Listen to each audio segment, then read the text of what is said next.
Hello there. We are live. Yes. Hello. Am Woo, I I'm a not little signed tired in? today. Long day. It's a hot day today. I It is actually a had to hot turn on my. day. Uh, I started out the day. Like I said, I've been prepping for a barbecue I'm having tomorrow. I also had to get something done for bad idea last minute. And after my bike ride this morning, my stomach got upset. So I was like, I had to get all that done with an upset stomach. And I think it's okay now. all right. I I think I I'm myself okay. got up. I got up and it was like I'm not going for my walk today. It is too warm. And it really it really has to be warm for me to turn on my AC. And at Oh some yeah. point at about I think 11, it's like I'm turning on the AC. I can't stand this. I gotta turn it on. I started shutting all the windows, closing the doors to the other rooms to make sure just the studio gets cooled down. I turned it on and I only had to turn it off because I ran the toaster oven and it just blew something. So it was like, oh, Ah, I had too many things on. And it's like, God dang it. toaster ovens are tricky. Hello there, Tit Goblin. Yes. Good evening. It's Welcome. always amazing, like toasters and toaster ovens, especially draw so much power. It's like Yeah. I just want toast, and I blew a fuse. Yeah. So I was heating up taco shells for dinner. So like I'm in the middle of making everything, prepping everything, and I'm like looking at my sink and I hear the click and the lights go off. It's like, oh, and it only blew out it blew the fuse, and it only blew the fuse to the kitchen. Right. Unfortunately, my main computer and my AC for the living room is also on that same line. And it's like, Ah, luckily I saved everything, but I yep. did have the computer on and I did have the AC on because I usually am smart enough to turn off the AC before I start doing stuff in the kitchen, especially if I'm going to use the toaster oven. But not thinking about it, and it was like, Just wanted a piece of toast or a piece of a heated I up just taco wanted to heat up some taco shells. shell. So yep, so just doing that, and then because San Diego was last week, this week seemed to be not that heavy with work. Although the week before San Diego, the world was on fire. Everything had to be done. Everything was needed. And then it's Oh like, okay, yeah. all this stuff is done. I turned it in. It's now up to them to approve. And then all of a sudden, it's all quiet. And then next thing you know it, everybody went to San Diego. Once again, all quiet. So I used that quiet time to catch up on some of the work. But again, Tit 100 Goblin's year in a old hundred house. year old townhouse with no AC. It's hot. Oh, I'm sorry. That's just, oof. So, what was the big San Diego news? Roy Thomas getting a lot of people mad at him. Roy Hmm. Thomas deciding he created Wolverine, and he's always created Wolverine. And he should And be first. That was and what got everybody mad, I think. he should In be the first in the credits. right in the movie credits, he said he should be first. I was like, And nobody's walking up to him and saying, "Roy, shut up for a minute, okay?" oh. I, Nope. I yeah, I I don't. I was just reading quote after quote after quote of comic book people Mhm. condemning Roy Thomas. The thing is, Look, I sometimes don't get fans because people who were not even born when Larry Hama started writing Wolverine have gone on. Yeah, when they see people criticizing Roy for claiming credit, well, of course, Roy Thomas created Wolverine. If he says so, he probably he did it. I mean, have ever heard of lying people? Nope, they have not. They're People are so heroes. They gullible don't lie. about certain things. We all know better. I even saw. I think it was. It must have been during that Mike Martz interview that you only watched part of, Paolo. Mm. I saw a clip of it with Mike going, saying something like, "Yeah, I helped, so and so and my editorial position create things. That's my job. You don't take credit for it. They're creating them. You're just helping them. Mm-hmm. Yeah, it's like you're part of collaboration. It's like I might have mentioned it before. Yeah, yeah. When Mutant X was being created, ideas were being thrown around, and I happened to be in the room with the editor Kelly Corvasi, with the assistant editor Jason White, and we were talking about characters. And it's like, with Mutant X was basically the what if, because the what if universe was ended, that title switched, and a lot of those characters that existed in the what if universe became part of the Mutant X universe.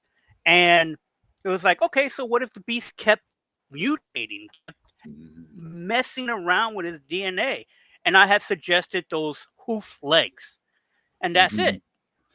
But I threw out an idea that got used. I wasn't expecting pay. Can I ask for it now?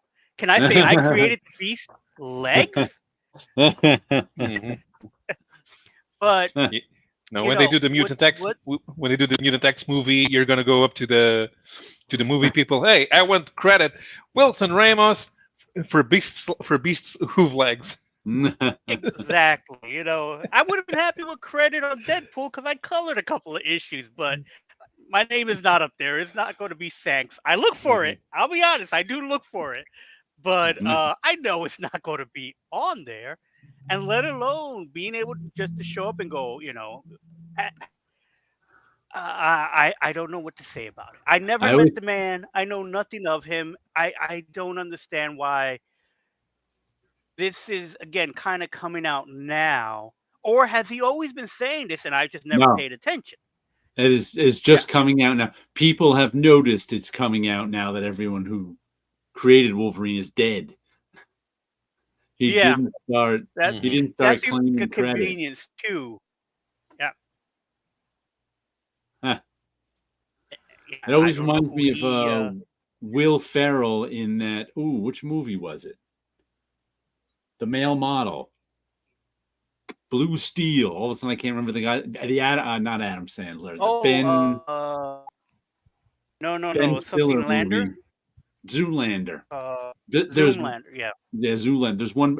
Will Ferrell was the villain in that, and so he's trying to and he's like a fashion designer, Will Ferrell, and he's trying to get his fashion out there and this, and he has something to do with taking over the world.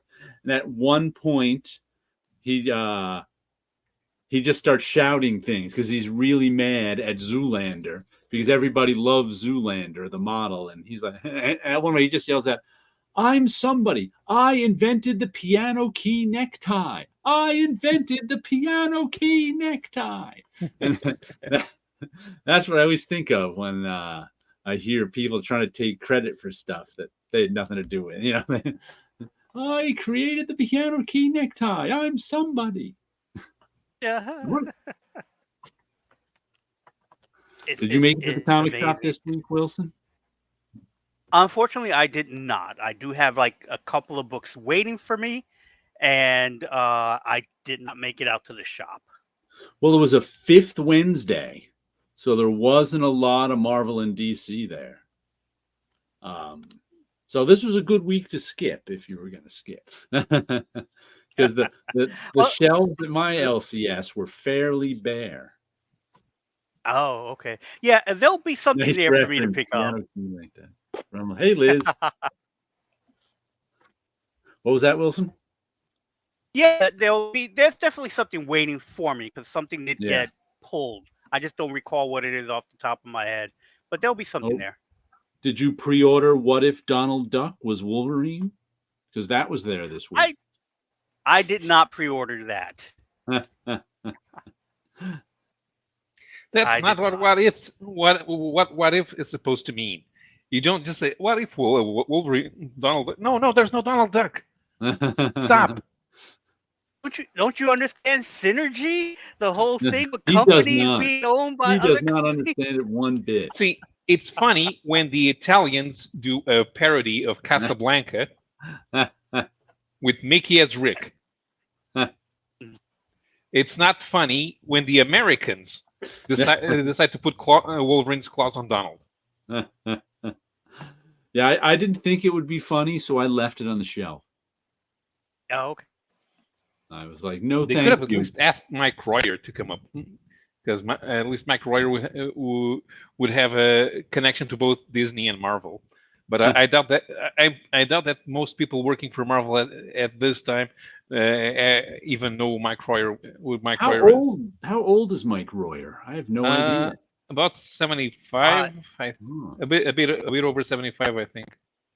Yeah, I was just thinking, I like, wow, he definitely can't be a young man. He was probably in his 20s in the 70s, right? Or He worked for Gold Key before he started inking Kirby. Okay. Okay. Yeah, because I Yes, wasn't sure. I met him at the San Diego Comic-Con. I want to say probably 1996 or 97. I bought a piece of artwork from him. Eric P says if it was Daffy Duck as Wolverine, I would have been all over that.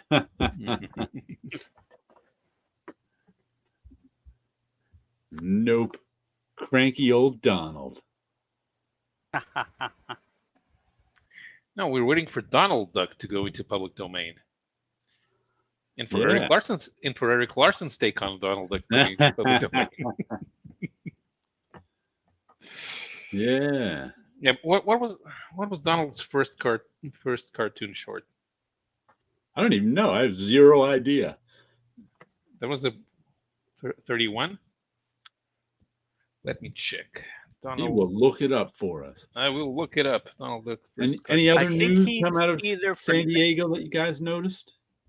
What was that, Wilson? No, I was going to say Donald Duck. I think it's next year or the year after that he's supposed to go to public domain.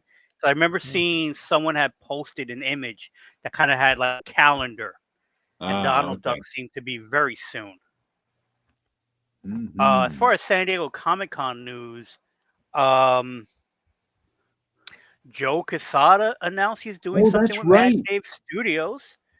I haven't really looked into it myself, but it seems like Mad Cave, whatever company Joe Quesada either created or is a part of, and I think a third entity are doing something together. Yes, I was reading about that. I don't know if you noticed the quote I posted in our Facebook group. Where matter of fact, I did. Yes. Somebody from Mad Cave was like, we're not just a comic book company. We are like all sorts of graphic stories. Like, what? You just used comic book in two different ways. Yep. But what it is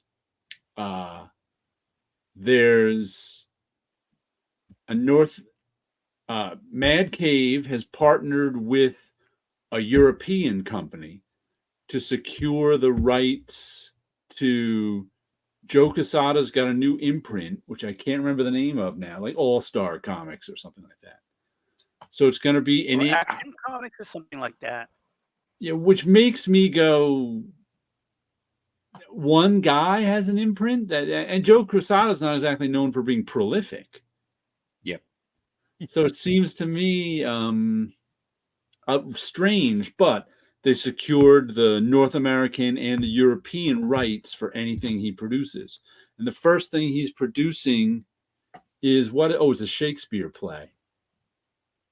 He and somebody else, he's got a writer with him whose name I didn't recognize, are doing, which one was it? Wait. Quesada comes out of retirement and decides to become artistic? Yes. I can't remember which Shakespeare play it was. Wasn't Romeo and Juliet, wasn't Macbeth, I don't think. But anyway, I was just like, what? Well, Macbeth was done in Europe a couple of years ago, so there's no point. The Tempest?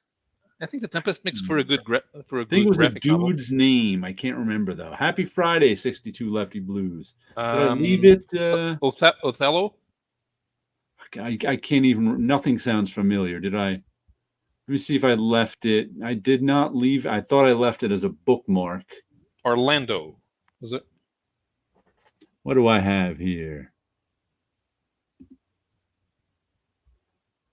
Nope, that's something completely different. We're going to have to look it up because I do not remember. Donald But like, Duck's I thought it was really weird that the first thing that they're doing is an adaptation of Shakespeare. It was just like, what? Well, right now the French market is eating up all sorts of literary adaptations. So Maybe that's why. Maybe they're thinking Europe first. Mhm. I have zero idea. It's just I just found it a strange, especially coming from Joe, like it's not exactly known for talking heads comics. Mhm. I don't know how much action was in there. Let's like I took these out of the shelf for a Gratu's show yesterday. So a few years ago, Soleil was doing a bunch of series of interrelated series, which were set in the Victorian era, and they have this little 1800 logo here. Okay, it's gold. It's light brown on dark brown, so that you can read it very well. Yeah, but there's a bunch of Sherlock Holmes stories that have a science fiction theme. There are stories featuring Alan Quatermain and H. Rider Haggard's She and a few others, and they also use Lovecraftian themes like these two. The let's second go. one, the second one's the Necronomicon, and these are French. Here, show it to us again. Let's see. Okay. Okay. Cool. And Joe Quesada is doing a take on Hamlet. Okay. The inaugural title, Disciple, written by co-writer and artist Joe Quesada, co-writer Charles Dorfman, inker Wade Van Badger, colorist Richard Isanove, and letterer Joe Caramanga. So they're all names that I know, except for the co-writer. But yeah, is it coming? Is it coming out as a mini series or a graphic novel? Who knows? More information in coming months. Well, listen, if Quesada is going to do 5 pages a year, that thing's going to be that thing's going to be ready by the time Barron Trump is running for president. Well, he doesn't have a full-time job anymore, so I assume he can draw more. Yeah, but he doesn't need to work anymore, so yeah, why bother? Right. Right. He probably cashed out of all the. You just want to. When someone's creative, they just want to continue to be creative. And when did he actually retire? And did he retire and not do anything, or did he retire and started working on these projects?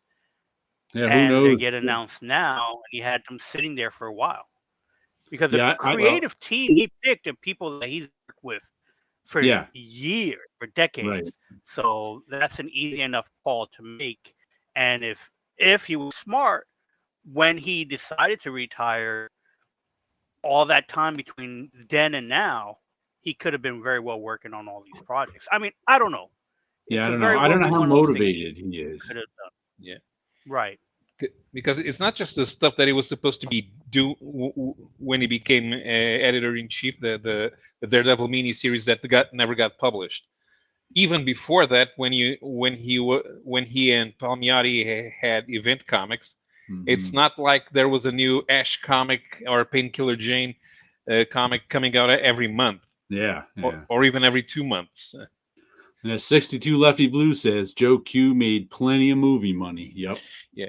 Oh, and when his contract was up, I'm sure that there were terms saying that he had to take gardening leave and not work for anyone else, especially DC. Right. But he did some covers for Bad Idea in the last year. Okay. So, covers are easy, and I guess the gardening period ran out. These are usually a year. Yeah.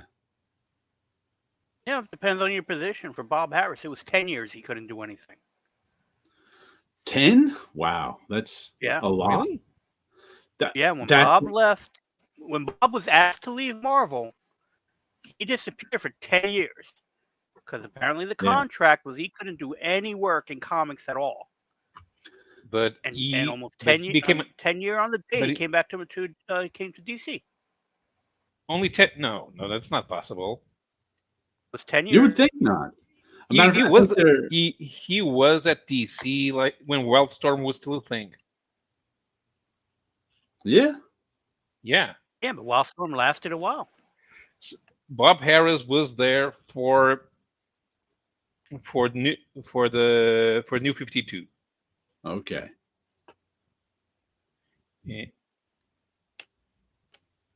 And New 52 was in When did he leave Marvel? 2011. So Bob Harris He was was an there editor that long? then. No, he was gone before that. No. Bob Harris left Marvel way before 2011. Yeah. That's how Joe Quesada became editor in Yeah. chief. And I left at Marvel at 2004, and Bob was already gone. Yeah. Okay. Harris joined Wildstorm as contributing editor on November 2001. Okay. So I thought he left in the late 90s from Marvel. He just didn't want to go to California so we worked from home. Ah. Going to California. Did he go to California with DC? I don't know. When they eventually I moved? don't know. Yeah. I do not remember. So I got 6 comics at the comic shop today. Let's see, 5 regular comics, a magazine, and a book. Got the latest issue of The Forged. And I have to say, this is the first issue that disappointed me. I've been enjoying this series a whole lot, especially liking the art. But the story kind of let me down in this issue. The story all along has been the Forged are these 5 women in mech suits who are, part of the military, and that they've got this empress who runs, the whole known human verse, whatever it is. I don't even know how extent. Maybe if I bothered to read any of this backstory, material, I'd know, but I don't. But and the very first story arc, they were sent out on this mission. Weird things happened, and they traveled through something they called T-space, which is basically hyperspace in Star Trek or something like that. You go through that space, and it makes space shorter to travel in your spaceships. And this whole series has been about they discovered some sort of life form in T-space. And that they have not yet discovered any alien life form in our universe, wherever the human verse is. Like, they got space travel and stuff, but they've never run into any aliens, any sentient. They always call it, bug. They only ever have bug hunts. They're, if they run into alien life, it's, bugs, not intelligent. So something happened in this where they ran into this, they discovered the sentient life in T-space, and the whole time they've been building to, are we going to is it going to be war with these people and whatever these things are in T-space or not? And some people in the human verse want war, some don't, stuff like that. But in this issue, we really find out that rather than working towards a war, the humans have figured out some super bomb that will wipe out all life in T-space. And I'm like, and they did it in like half an hour. I'm like, really? They came out with a super bomb? So it's like it's not building towards war all of a sudden. It's building towards genocide. And the Empress has these people that all of these sisters who are clones of her, who have, some of them have precognition powers, who are all help out. They're all on the Empress's side. But some of them have some sort of precog power, and they're trying to stop the Empress and the humans from wiping out everything in T-space. And they've got the 5 members of the Forged on their side. But it went from this building up to war to building up to genocide, like out of no. And it's just like, do we really need to up the stakes that much? Where and then there was one place the art really let me down. Let me show you some of this art. I really have enjoyed the art and the storytelling, except for 2 pages. A normal comic, just like this one is, you start from the right and read the left and go down. You don't go all the way across. He's got a couple of pages in here that go all the way across, like this one does. But you can pretty much see that top panel goes all the way across. Right. So that's kind of your clue to read across. But on the the second and third to last page, at the climax of it, he did this page. And I, of course, read it like a normal page. But it turns out you're supposed to read that top panel all the way across. Okay, yeah. The clue is the mountain on the... The only clue is that tiny little mountain in the center. So, of course, I'm into it. Right. You only notice that... And Jared kicked himself out. You only notice that mountain if you're not reading. Right. Because first you start from the top left. Yeah. And I'm reading it, and all of a sudden, and this is the climax of it. This is where everything happens, kind of. And I'm like, and of course I get to the bottom panel, and I go, that one goes all the way across. What? So then I have to. It just takes you right out of the story. Then I had to go back, and it just annoys me so much because you got to be so careful if you're want the storytelling to go across. You really have to make it obvious. And he didn't even make it particularly obvious in this one with the large figure on one side and the small figure on the other. And that's not even obvious enough. I mean, it's better than at the end, but still, just like, and the only thing obvious is the word balloons. Because otherwise he's got all the forest on one side and a green background on the other. So it's like that, but it just like took me out of the end, and I was just like, why? And I like this artist. He's done an excellent job with this whole. Until that moment, I was just like, so I'm always just kind of like, nobody noticed that, but I think I think you've said it before on this. They know what's going on, so they don't think about that for the reader. But that just took me right out of the story at the end. Yeah, but that's why you need an editor. You need the editor would read the page. Okay, this is not work. I was confused. It was one of those pages, Wilson, that you're supposed to read all the way across, but I had no clue because the artist didn't give me a clue. The only clue is that little rock in the middle that you're supposed to read across that top panel.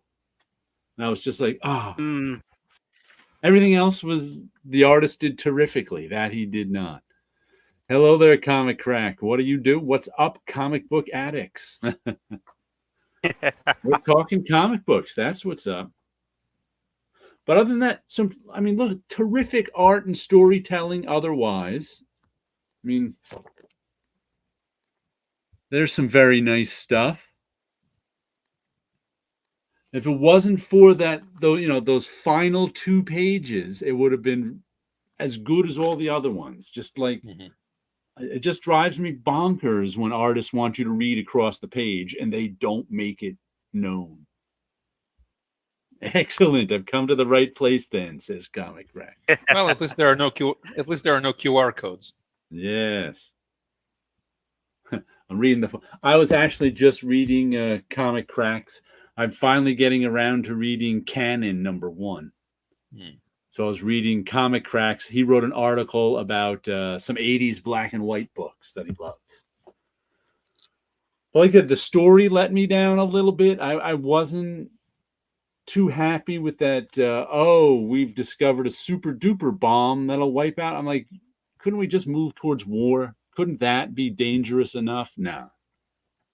I'd have a super duper bomb that strained credit, especially when it's like science fiction-y, and it's just, all of a sudden it just turns this weird. I don't know. I don't know what to call it when the plot gets silly like that. I don't know what that's called. Oh, do you want to see the giveaway at the comic shop this week? I guess it's honor. The Merc with the Mouse is the best there is. The Merc with the Mouth and the Best There Is are coming back to the big screen. Get ready for their return with these can't miss collections. Yeah. So you got this Deadpool here. You got this New Year's Eve noisemaker.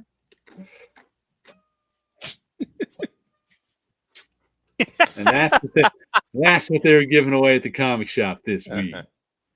Fantastic.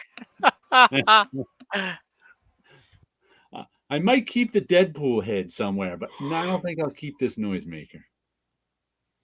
Don't really see a reason to. But there was a Wolverine one and a Deadpool one. I got Deadpool. I haven't seen the movie though. Probably. I still haven't watched Deadpool 2 yet. So. Yeah, but you should have got the You Wolverine wouldn't- one, because the Wolverine one is the best. Is the best there is at what it does, whatever it does. And I've seen it twice already. I guess you must have liked it. Well, the first one, because I got to see it with a buddy of mine who invited me as his +1, so I saw an advanced screening of it for the newspaper people for press. Sorry, for the press, and then I saw it again with my brother and sister because they wanted to see it. Right.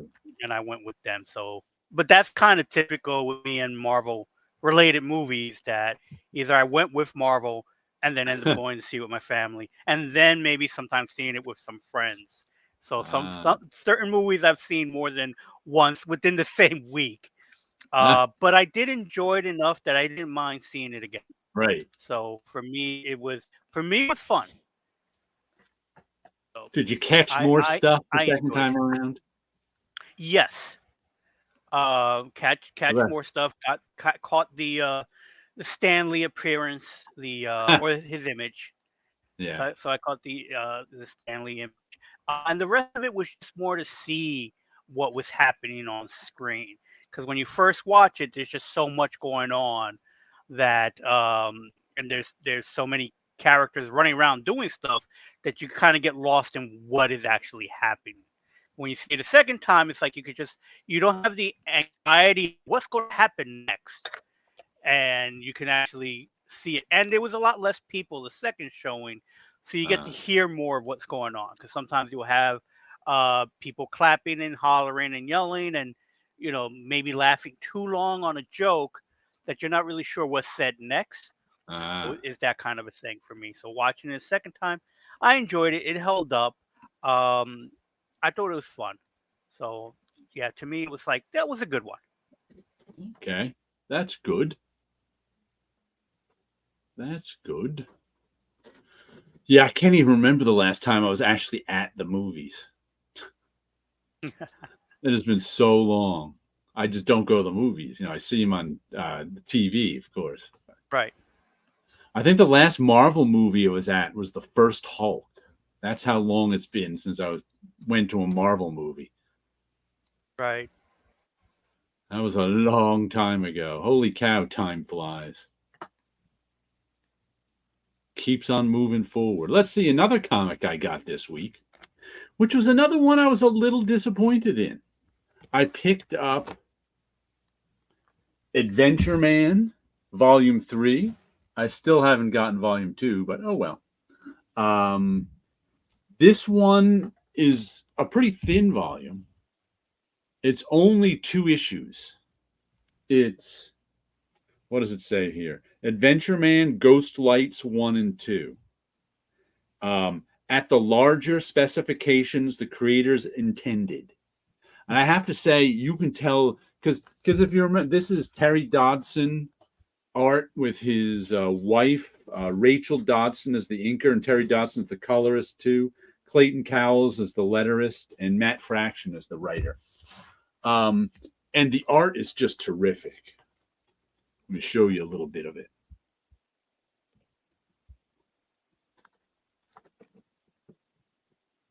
There's a little bit of the art. Let's see, what do we got here? And I like this art at this larger size so much, which is why I haven't bothered with any issues with this, and have just picked up the these oversized one. Like that's why I got volume 1 of this in the oversized format, and I got Terry Dodson's Red 1 comic in this oversized format. Where it let me down a little bit was the writing. I generally like Matt Fraction's writing, but and I was like, you know what? I'll just.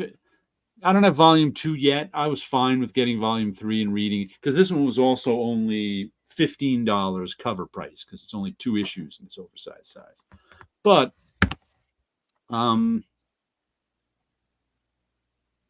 you come in the middle of the story, and there's a cliffhanger at the end. So I'm like, what? Why did they do 2 issues? You know, Ghost Lights, they did 2 issues of it without it, because first of all, there is no Adventure Man. Adventure Man is this woman here, who I think is like the granddaughter of the original Adventure Man.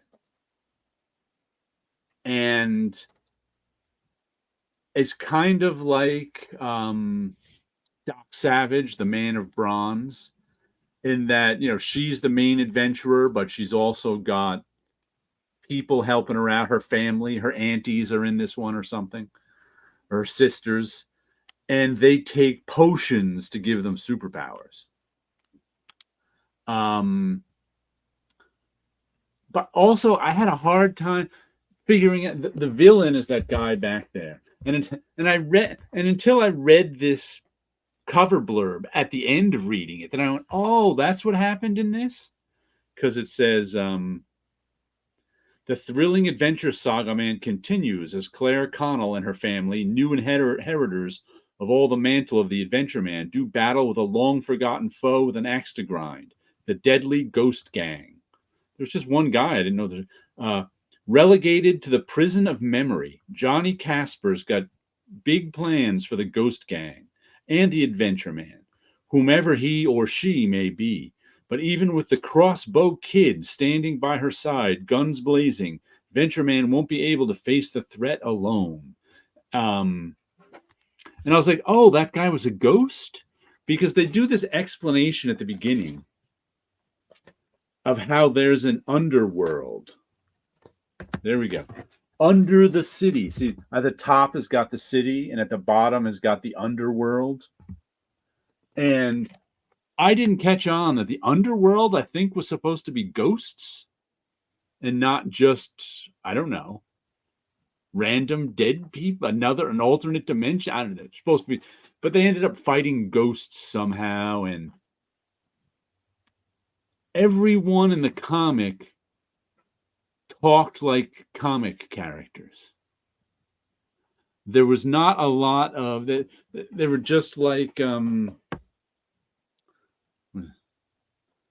what the butts? Language, Thomas. Attaboy, Tommy. Always knew being wiggly would come in handy someday.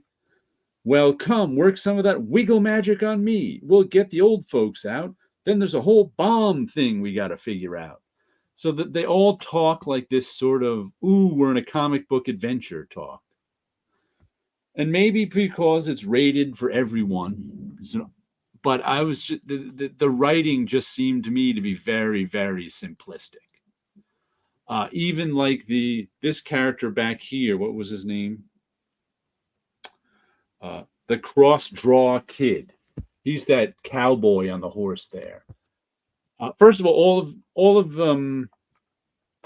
the lead character is a woman, and all of I guess all the people backing her up are women too.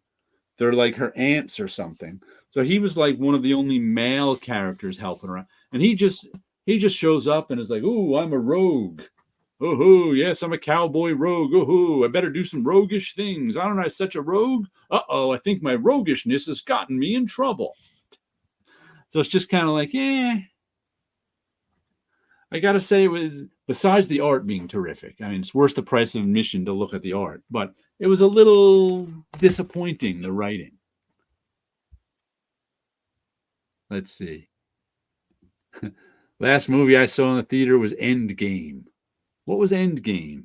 Which one was that? Avengers? Yeah. Avengers Endgame. That was the third Avengers? Yes. I watched the first Avengers and the third. I skipped the second one. Johnny Casper? That was a character in Miller's Crossing, I think. I was Battling Boy, crack. Still only halfway through it, Lefty, hoping to finish it tonight. So far, so good, though. Poor Paul Pope's art is good to look at. It is. Let's see. Johnny Casper. Or it's actually the fourth Avengers movie. I guess Johnny Casper was the head ghost in this. Ghost named Casper. Interesting. And I don't know what he was. For some, there was just like, for some reason he had Adventure Man woman chained up in these ghost chains and hanging over this. That's how it started. We don't know how she got captured or why. It started in the middle of the story. It ended with a cliffhanger. So it's kind of like, this is a 2-issue miniseries. Shouldn't it have a beginning and an end? And he's just kind of like threatening her to drop her into this pit.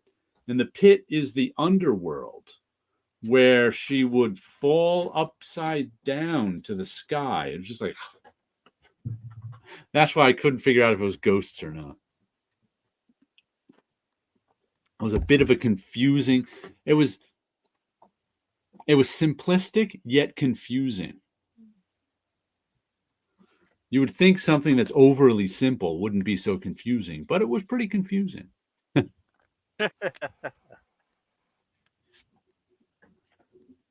Adventure Man. And I can't figure out why they'd name it Adventure Man if it's starring mostly women. I think it's the name of the company. The name of his company? No, the name of the character's company. Yeah. Well, yeah. The original Adventure Man was a man. Mm-hmm. But you would think if you were going to make a comic about female adventurers, you would name it Adventure Man. That just seems a little strange to me. Mm-hmm. You'd come up with something else. Someone's Unless trying to they're be Jewish. clever. Well, I think I used once or twice the joke. They're actually Jewish family. That's their surname, Adventureman. It's not Phil Spitterman. No, it's Amazing Spitterman. You named your kid Amazing? His first name's Yes. Amazing. And this is a little brother, Spectacular.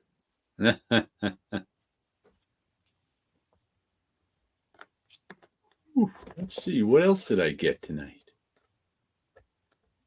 What else did I get this week? We got the third issue of Silicon Bandits from Magma.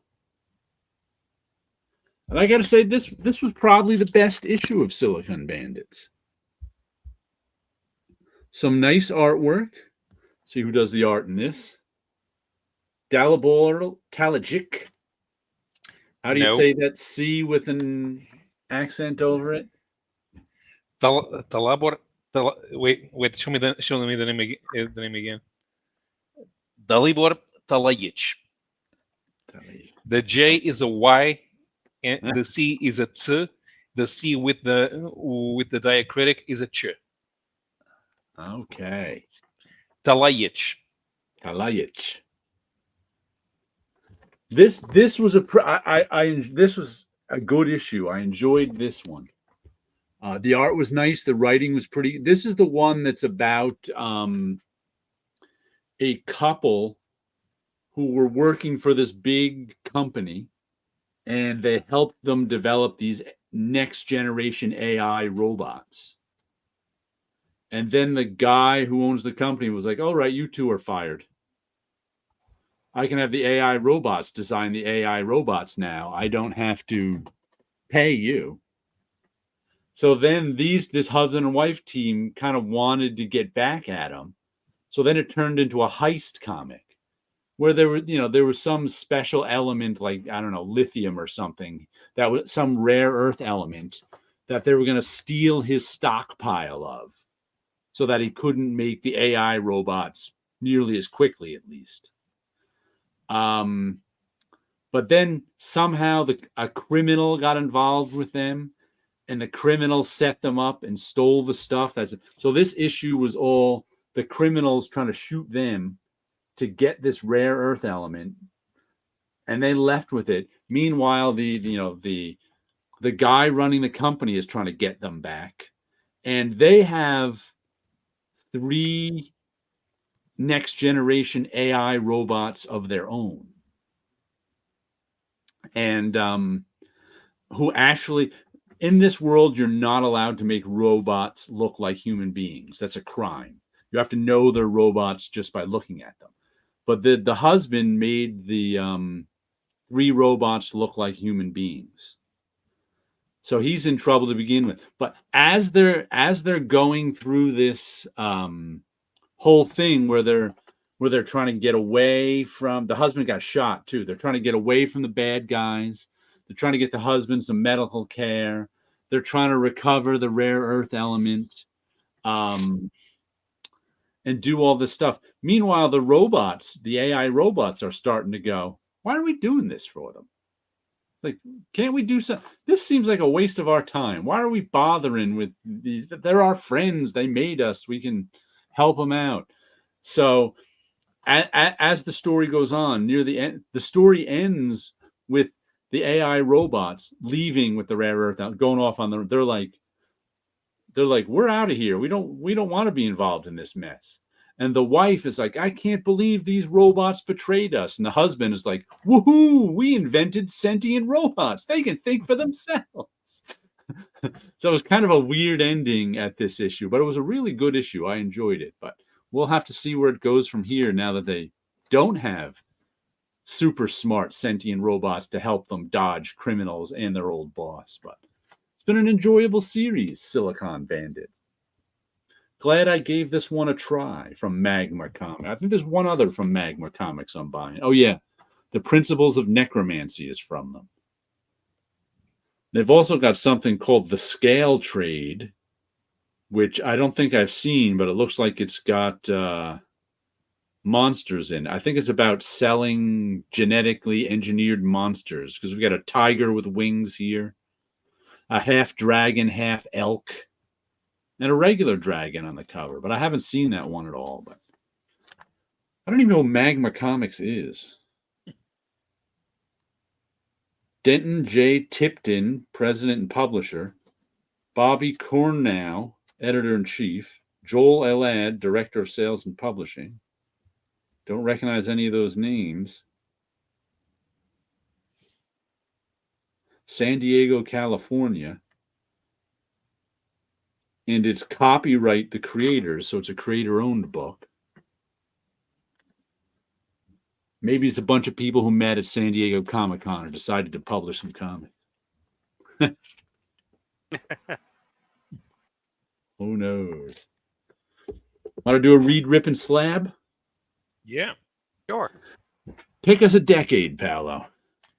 Let's go 60s.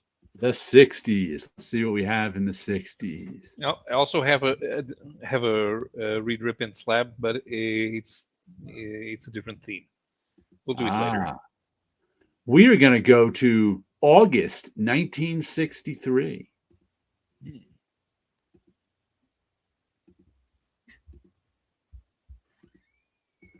Here we go with Forbidden Worlds, a little Herbie, a little Tales to Astonish and Giant Man, and a little Green Lantern.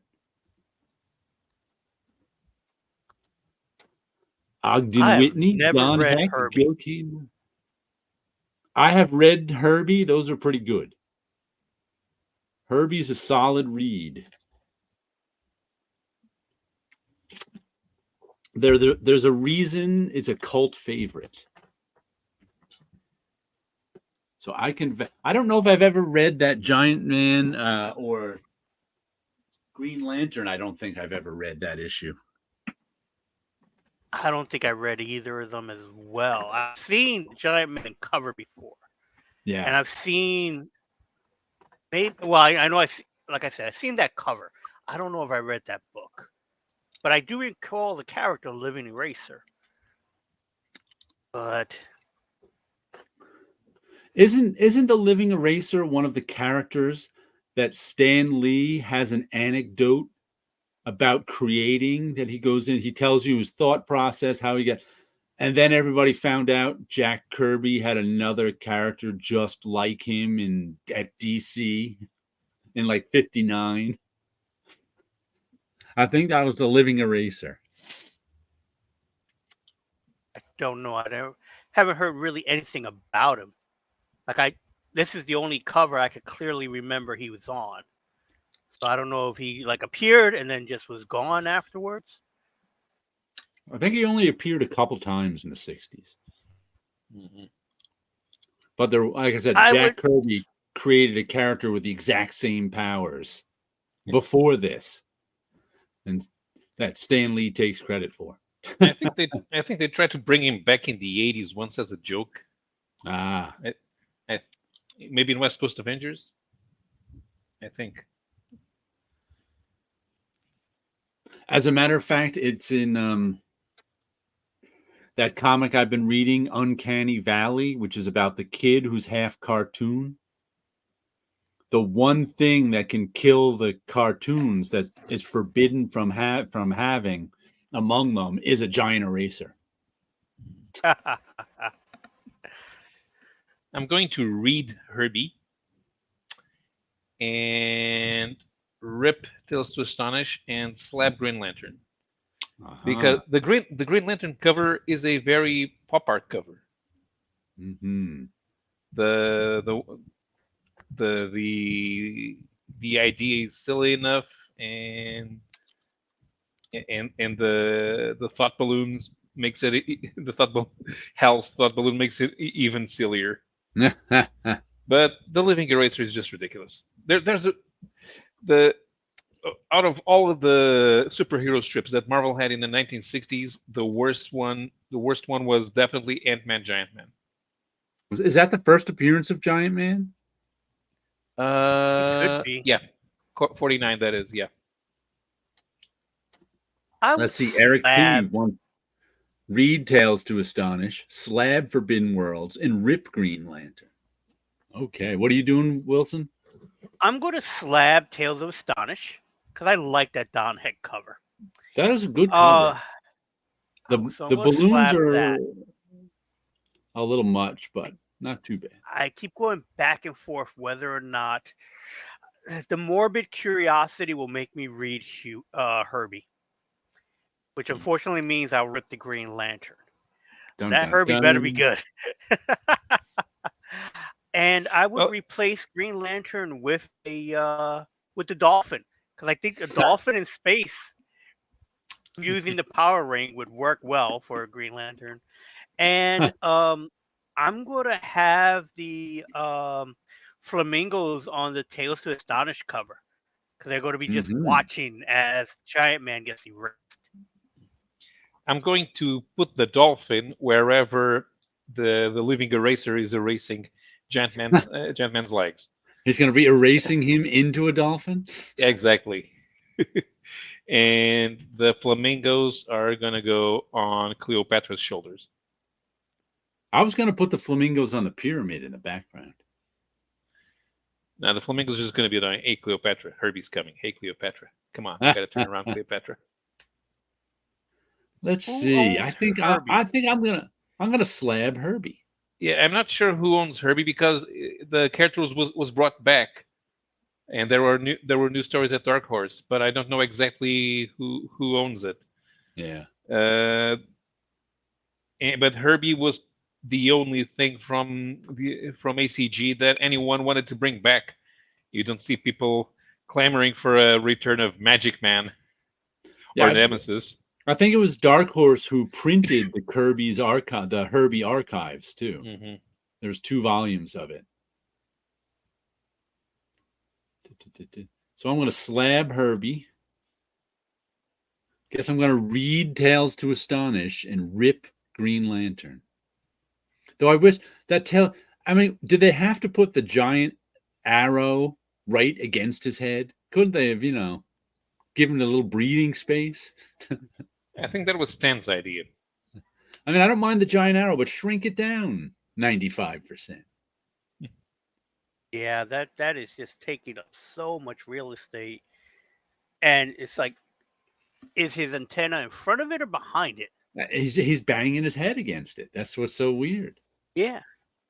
And then Yep, you have exactly. Jan's The balloon just squished in there between the logo. It's like you could have just made the whole image just slightly small. Everything could have just been smaller by 10%, and it would all fit fine. Eric P. Dolphin the Snake Headband on Forbidden Worlds. Yeah, there we go. And a dolphin flamingos and a headband. Tales to that's a good Astonish one. corner box on either side of the wasp. Mm-hmm. I'm going to dolphin that missile that's coming at Green Lantern. That guy's going to be firing a dolphin at him.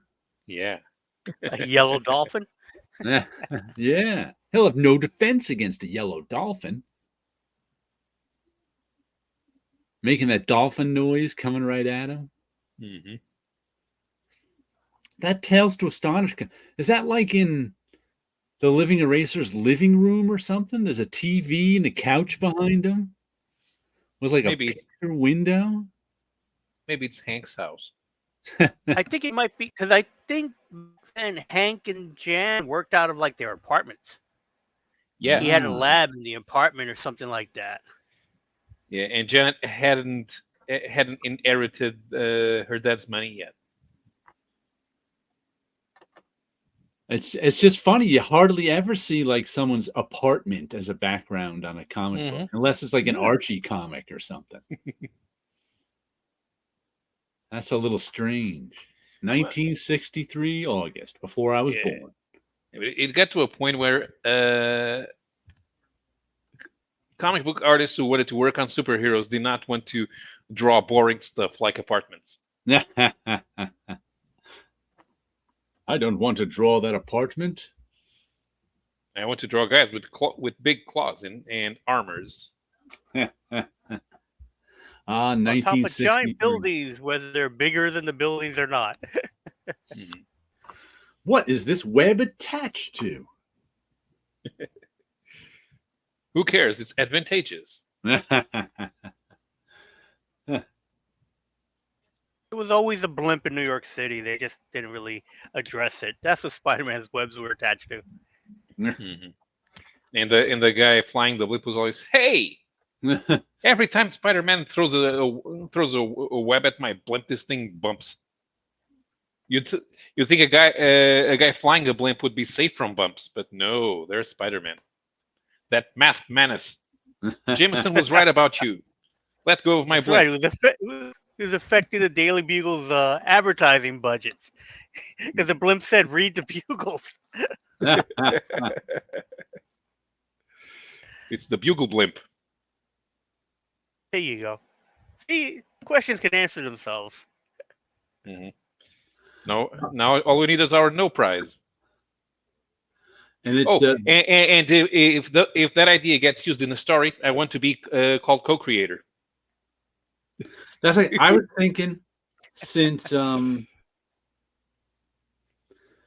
Roy Thomas was saying he's a co-creator because he came up with the name Wolverine.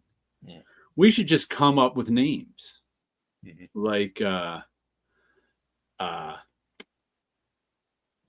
Bat Spider. Now, if anyone ever creates some character called Bat Spider, I'm the co-creator. Yep. Let's But see you what. didn't give him a nationality. Roy Oh, apparently gave him a nationality. The well, what was it? The name Wolverine, the nationality, and I don't know if the height was added. I also yeah. don't know if the No, claws John was something Romita he tried says to he take did credit that. for as well. Mhm. Okay. John, I don't know if Roy Thomas takes credit for it too, but that's on the record. John Romita made him short because he had to look up what a Wolverine was. Right. Yeah. Um, But Roy And claims co-created because he stole it from the Foom guy. right. yeah, that's the other thing too. Is like, has that been addressed at all? Because of the Foom guy. And if people don't know, Foom was the Marvel magazine that was the Friends of old in-house Marvel. Friends of Old Marvel. It was their it was before Marvel Age, so it had Right. information about what was coming out, but it also The had early 70s. background information and stuff like that. And I think they had two magazines, or it ran twice or something like that. I'm not sure exactly. Um, but it was also their fan club. Right. So people would write in stuff. And imprinted in one of the Fooms was a character named Wolverine with a metal skeleton that some fan sent in. And that occurred before Wolverine the comic. Yeah, I would say I don't think that had anything to do with the creation of Wolverine, except that Roy Thomas could have noticed the name and Right. thought of it. Wolverine, metal skeleton Well, the metal goes from there. skeleton didn't come around for a long while. No, Right. but Metal skeleton. the drawing that they published in Foom, it kind of looks like an X-ray of Schwarzenegger's Terminator, Mm-hmm. Yeah. way before its time. Yeah. I like it. I don't think that actually had anything to do with the creation of Wolverine, except maybe Roy Yeah. liking the name. Although now that I remember it, I bet that Rich Buckler saw that, and that's where he got the idea for Deathlock. I think metal bones was a pretty common thing. I don't think that guy who wrote into Foom invented a metal skeleton. Mm, No, I think probably it had no, not. been it's Because not. around. I remember there's like album covers with that kind of motif, Mm-hmm. a metal skeleton, before and after Terminator. That kind of Yeah. look was around. Yeah, I'd have to look a little bit, but I'm pretty sure it wasn't invented in the mid '70s in a Foom magazine. The idea for giving somebody a metal skeleton, especially No, since robots by default have metal skeletons. Kind no. of. When did $6 million Man start? Oh, that was already a You had book the called book, Android in the late '60s. Mm. That was based something on a like book that. even. It was Cyborg. But I think Roy the name could have stuck in Roy's subconscious even. Sure. I mean, I don't think he thought up on his own. Oh, let's make a hero called Wolverine. Something had to give him the idea, and it wasn't just. And of course, the Michigan Wolverines were around then too. The college football team that's kind of famous. 62 Lefty Blues. I have 4 of the Foom comic magazines and the poster. It was quarterly. Okay. I never saw it. Here's I have the Foom page here. It was on a Reddit. Let's see.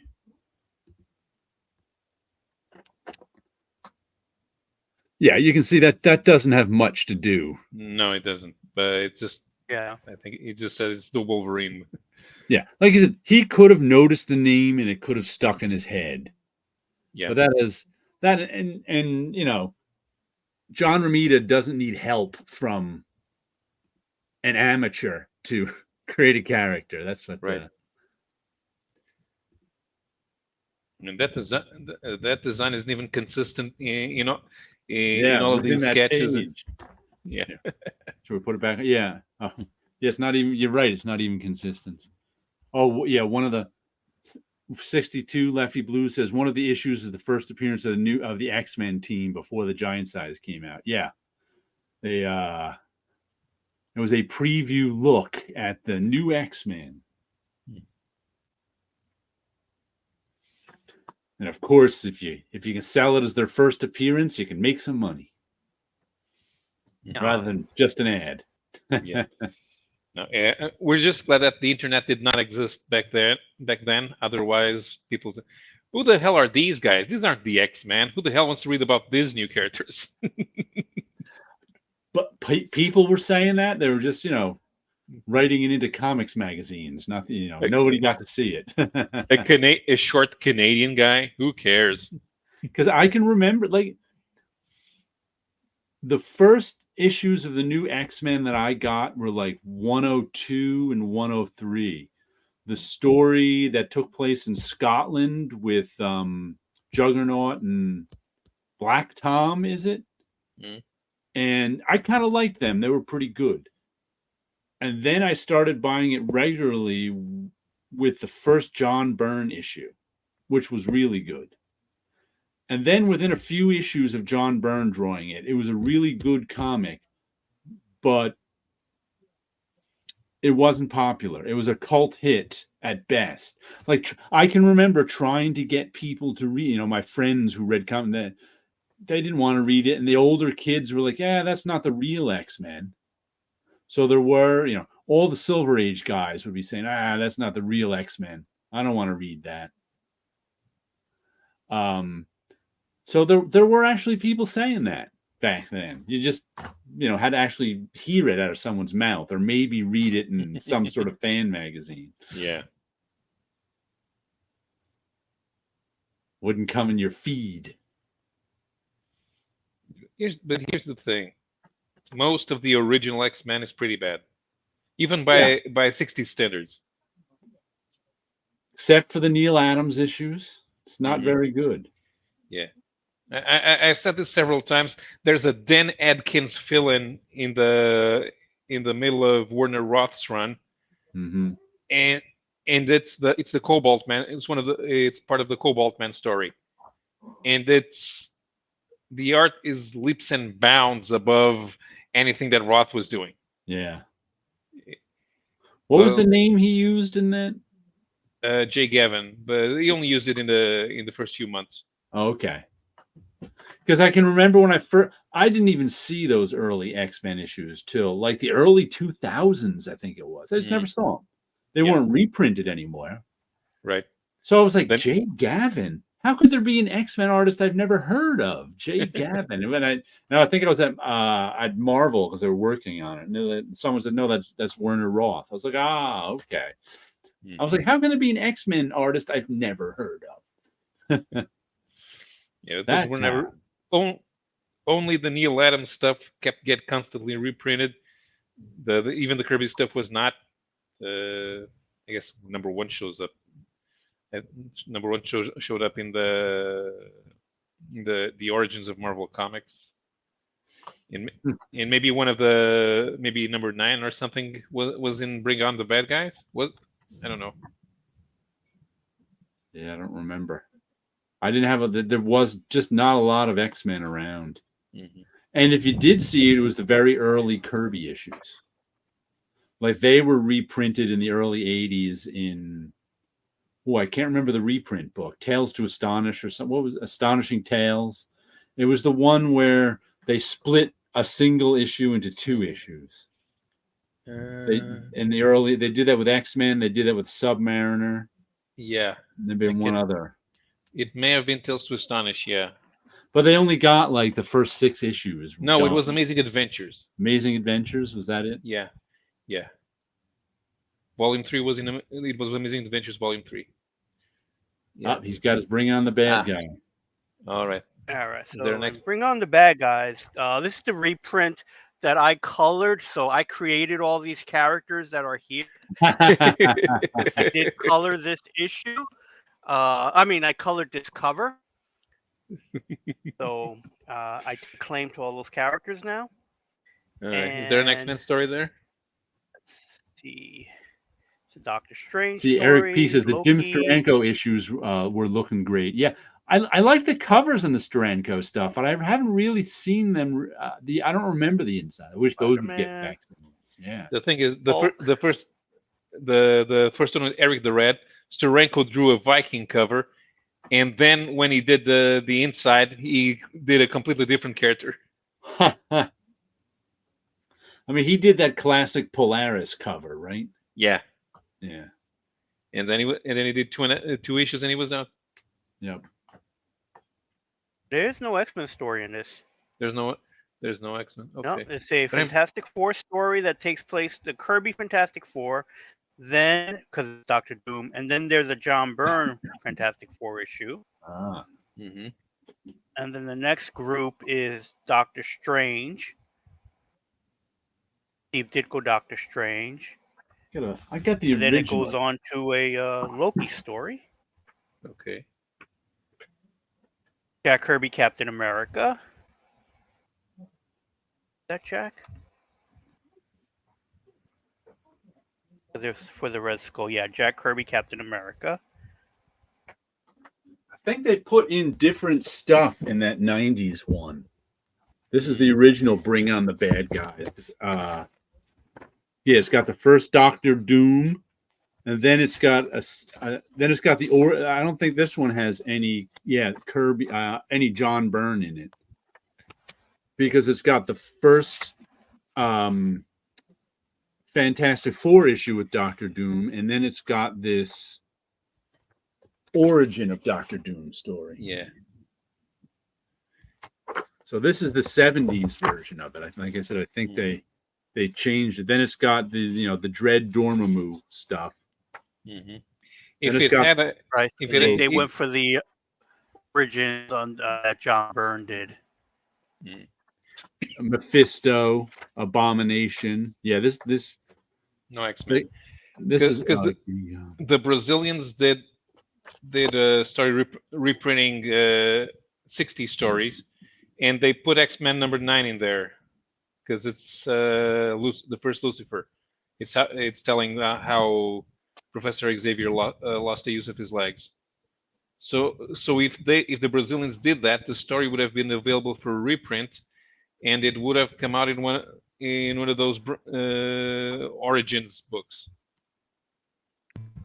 And Wilson, is that one Bring on the Bad Guys or Bring Back the Bad Guys? This one's Bring on the Bad Guys. Okay. So That's this it. is the Because I think reprint they that made was another done. version. They made another version called Bring Back the Bad Guys. In the 90s, I think it was. Mm-hmm. Yeah, because I think that one has Fing Fang Foom on the cover Oh, yeah. as one of the groups of bad guys. I think they did so many of these reprints back then. It's hard to keep them all together. Thunderstorm is hitting around here now. Oh yeah, Yeah. we had a little bit of rain yesterday. Oh no, it's actually wet outside now. But we had like a 7-minute shower yesterday, and all it did was just make everything muggy and sticky and steamy. Yeah. Whew. Whew. New York weather. Another comic I got this week is Spawn 355. Rory McConville writing it, Brett Booth drawing it. And Spawn's been fun, I gotta say. And you know what? This whole since the storyline that led up to issue 350 was about who was going to be the king of hell. The storyline since then has been everybody who's got superpowers from heaven and hell has been depowered, and the king of the vampires has gotten all his vampire legions to kill as many of them as possible so he can take over. And then, it's funny. They often end the story with like somebody showing up. Like at the end of last issue, this guy showed up. I don't remember his name.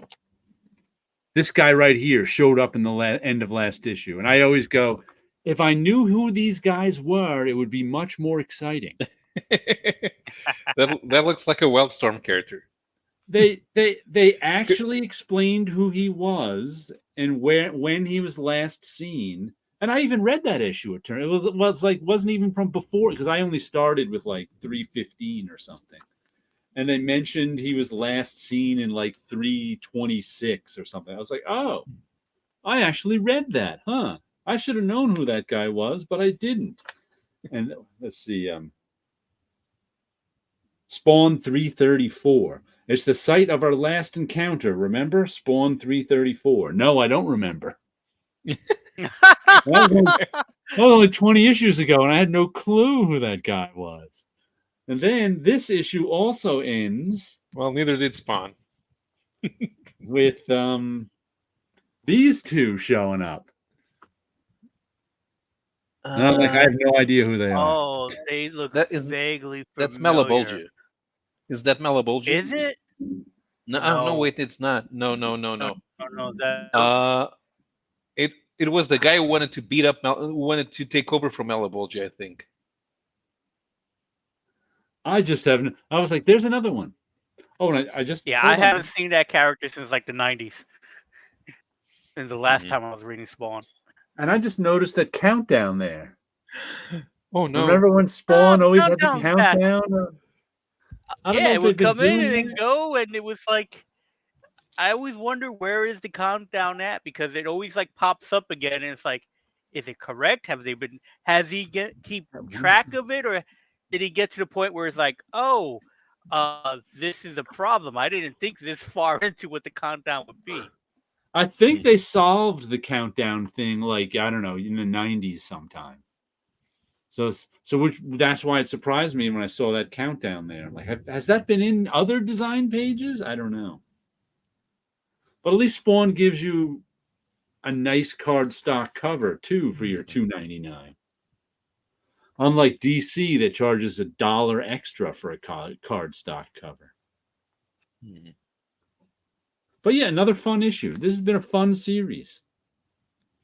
Could those characters at the end, could the woman be Priest? I have zero idea. Let me make it bigger so you can see. Doesn't look like it. Yeah. Yeah, I don't know. Next issue, I'll find out they appeared a year and a half ago when I read the comic. She has changed. She's probably a Spawn as well. Maybe. But the guy, he was in the first 24 issues of Spawn. I just don't remember his name. And I remember, I think he even had a toy. But I don't recall the name of the character. There's a lot of guys with those Todd McFarlane horns running around. Yeah. Spawn. Yeah, I think, isn't that one of Violator's brothers? I have zero. I'm gonna have to wait till next issue to find out, because I don't know. Let's see. They've also introduced. At least I'm not supposed to know who this woman is, because she's a new character. Where'd she go? She's new. Wait, that's actually one who looks like Priest. She showed up and she's got superpowers, and they don't know why, since everybody else had their powers taken away. But another fun issue of Spawn. Who would know? Who would know that I would end up reading Spawn? Oh, I also final order. I got the final order cutoff email right before coming onto the show, which meant it came a little early this week. And I saw that I can order my Chris Geruso cover of issue 2 of Venom War. I missed out on it on issue 1, so I'll have to see if I can track it down. But issue 2 I can pre-order to get my Chris Geruso Venom cover. Which is the only reason to buy that comic. Yeah. Which must mean that issue 1 is coming out this week, so I'll have to look on the shelf and see if they have any copies. If final order cutoff for the next one is. Since Chris hasn't been on to remind us, I missed the first issue. I shake my fist at him. Ooh, he's not out there selling. Or maybe he is out there selling. That's why he's not here. Because I saw him I don't know if it's in Venom War or something else. He's got a 2-page Venom story in something. Can't remember what it is.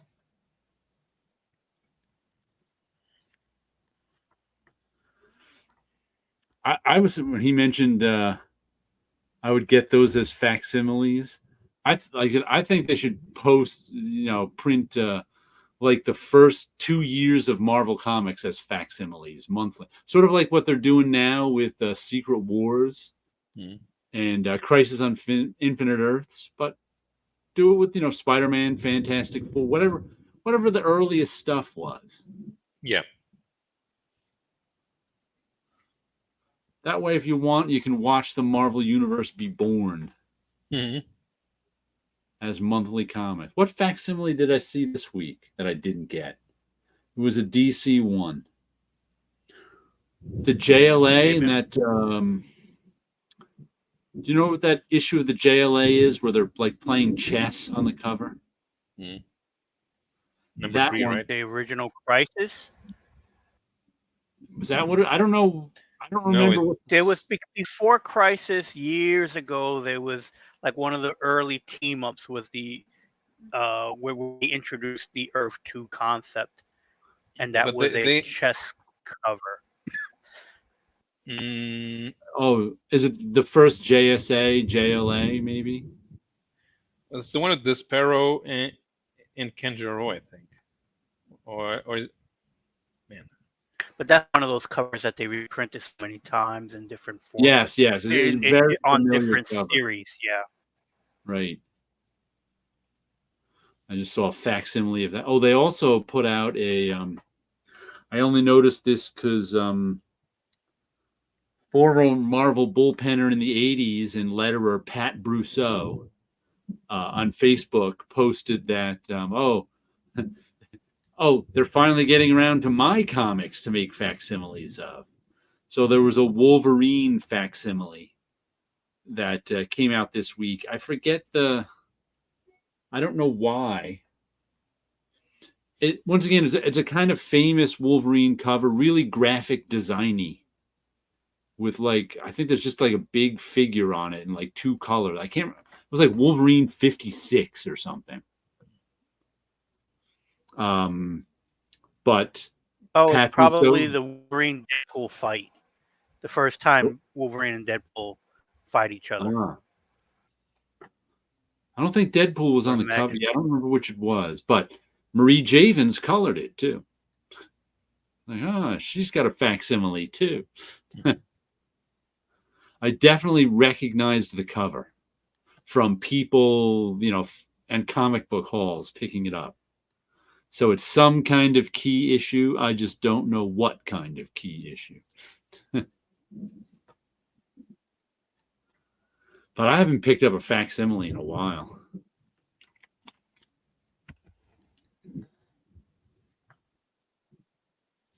Grand Comics database. I've been picking up the Secret Wars ones. Right. And I don't recall if I started picking up the Crisis ones. Facsimiles. I have like no interest in ever reading Crisis again, so I can pass on those. Right, and I have it in at least 2 formats. Right. Like a regular trade paperback and then that hardcover Alex Ross one.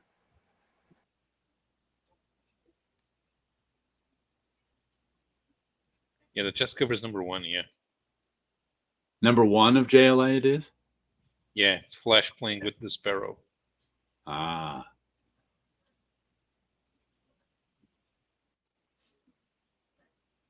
What did I just see? I can't remember. I was like, maybe it was the water company around here. It was like a regular word with an O at the end of it. And I'm like, oh, that water company could be a DC villain.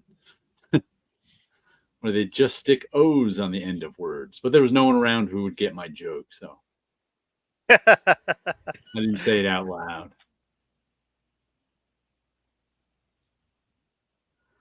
That's a joke. That's a common joke for the initiated, but not out in the world.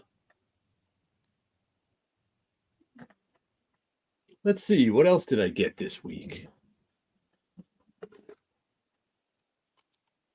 We got Grimm, issue number 19. I like this. I like the purple on this cover, especially.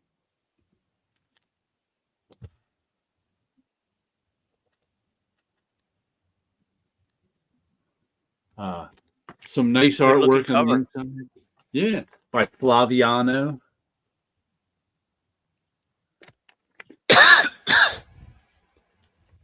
and they've been giving us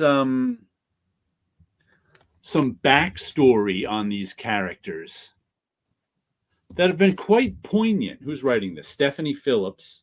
Flaviano is doing the artwork. Rico Renzi colored by. Tom Napolitano is the lettering. But being that all the characters are dead, because they're Grim Reapers or other people in the afterlife, the last half year or so, they've been giving us their backstory. So this time we get this woman's backstory right here. And it's really kind of, it's a sad backstory. Here she was, a car hop in the 50s, on skates at a restaurant, a waitress, and she meets this tough guy in the leather jacket. You can tell he's a tough guy because he has a leather jacket. Right. And even the other waitress is warning her that he runs around with a lot of women. Don't get involved with him. And she's kind of naive, and she's like, all right, I'll get involved with him. And you can just see where it's going because he. Mm-hmm. This reminds me of that cover from a romance comic. He has long hair, but I love him. He's got a car. He's going to drag race with this other guy. And he's like, come on, baby. I want you by my side. Is his name Fonz? It may as well be. But she dies in the drag race. Mm-hmm. So, was it really and well? And the Fonz promises never to race again. We don't know what happened to him. But the sweet, innocent girl who just was looking for some attention and some fun dies young. But nice stuff. All those, I didn't even realize they were all skeletons. I was too busy looking at her. But this is on issue 19. This has been plugging along. I never thought this would be going 19 issues. But we're up to issue 19 and it's still doing well. At least creatively. I don't know how sales are on Grimm. I wonder what the sales on that book could possibly be. So does everybody else, including John Jackson Miller. I mean, if its sales were like 10,000 copies, that would be a lot, I would think. I would be like, that was issue 19 of Grimm. That'd be like, woohoo. I just don't know what. Every time I've ever looked at sale, we just don't know anymore. But every time you look at sales of comic books, it's shocking how low the number is. So it's like, ooh, how can comics still exist? Actually, let me check here if this French comic has a print run here on the in this. You got a print run source? No, let me see the French. If the French comic has a. Which reminds me, I haven't seen an issue of Cerebus in Hell in a little while. Hmm. Its print runs were down to 1,100. I don't know if my LCS just stopped ordering them or they haven't come out. Nope. No print run.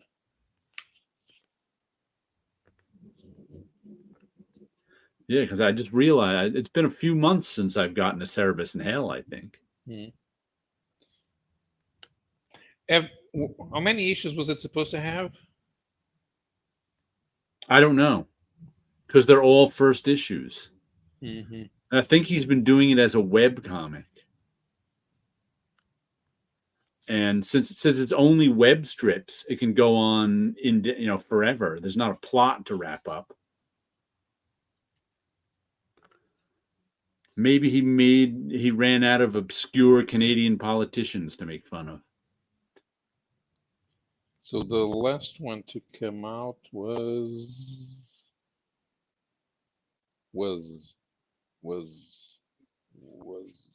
when?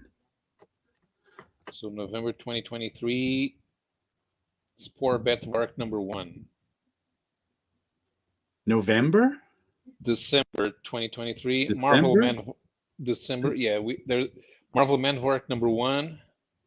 Then there's a swimsuit bondage edition of and a Christmas edition. And okay, there's something called Akimbo, which is an Akira parody. Right. That's being done. When did that one come out? April 2024. That might be the last one, somewhere around there. And the next one is going to be Possum at Large versus Cerebus #1, but it doesn't have a release date. There's a Cerebus wiki. Ah, okay. Incredible, isn't it? Yeah. And it's got the Cerebus. I'm looking at the Cerebus in Hell page. Because he's been coming out with those pretty regularly. This is the first sort of break I've seen. Yeah. In 2023, there was one every month. June, July, August, September, October, November, December. Yeah.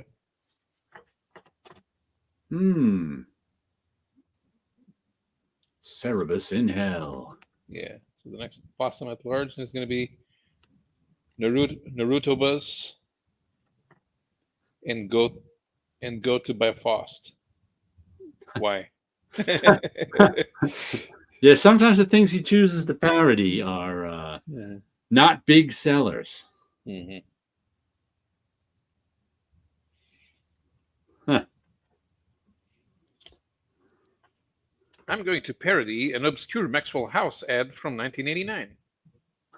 Why? Because. You know what my LCS bought a collection of recently?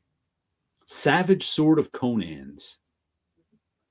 So he's had a box of Savage Sword of Conans sitting up by the front, and I've been thumbing through there were some, like, later ones especially. There were some really nice covers on Savage Sword of Conans. Mm-hmm. Like, even in, like, the 80s and 90s. Like, stuff I've never seen before, really, because who was paying attention to Savage Sword of Conan?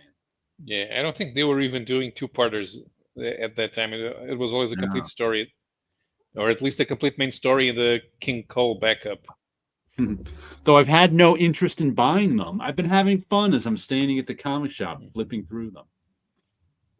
Well, if you want to, you can buy one just to see what it's like. I know what it's like. Yeah, Conan is like a classic Roy Thomas creation. So you definitely need to pick him up. When we were talking about the X-Men before, one of the, like I said, they had a whole web page full of people bitching about Roy Thomas taking credit. And one guy said, Call. There's a new Call, right? Is there? Yeah, I think so. I think I saw Sleepy Reader get it. But I haven't seen one out there. the guy said he, years ago he brought up the X-Men, the Roy Thomas, Neil Adams X-Men to a convention to get Roy Thomas to sign, and the whole time Roy Thomas was talking about. This one doesn't have comics. Uh-huh. The whole time Roy Thomas was telling this guy how he created everything in these X-Men. It's like, I just kind of wrote him off as a crank. I didn't think, I didn't know how serious he was. It's like, nope, he was really taking credit for, as we read in that tribute to Neil Adams from Roy Thomas. Strange to buy a collection of Conan. Yeah, it feels like I see those everywhere for cheap. That and Warlord comics. Well, I haven't seen they're not that cheap anymore, these, because I think he was they're about $10 a piece, I think, for the Savage Sword of Conan stuff. I don't know what he paid for them, but well, I think that they're raising prices, hoping that Comic Mag Musings buys them and does a haul video with them. Well, I think also because new issues of Savage Sword are that price, If you want to buy the late like Penthouse comics are $8, $9, $10, whatever that. Savage Sword, I don't forget what the price on it, but it was $7, $8, $9, $10. So it's why not sell the 40-year-old ones for that? And they said there's one guy who comes in and buys an issue a week. Just because wants to read that's his reading for the week, a little Savage Sword. I mean, if you wanted to buy 40 issues, it would be real expensive. But if you're buying one issue a week, what's $10 a week? It's a couple cups of coffee. Oh yeah, you guys pay too much for coffee. Yeah, I don't drink coffee, but yes, I know the price people pay for their coffee sometimes. I'm like, 75, 80 cents for an espresso here. Shot of coffee. Let's see, what else did I get this week? Saga is back.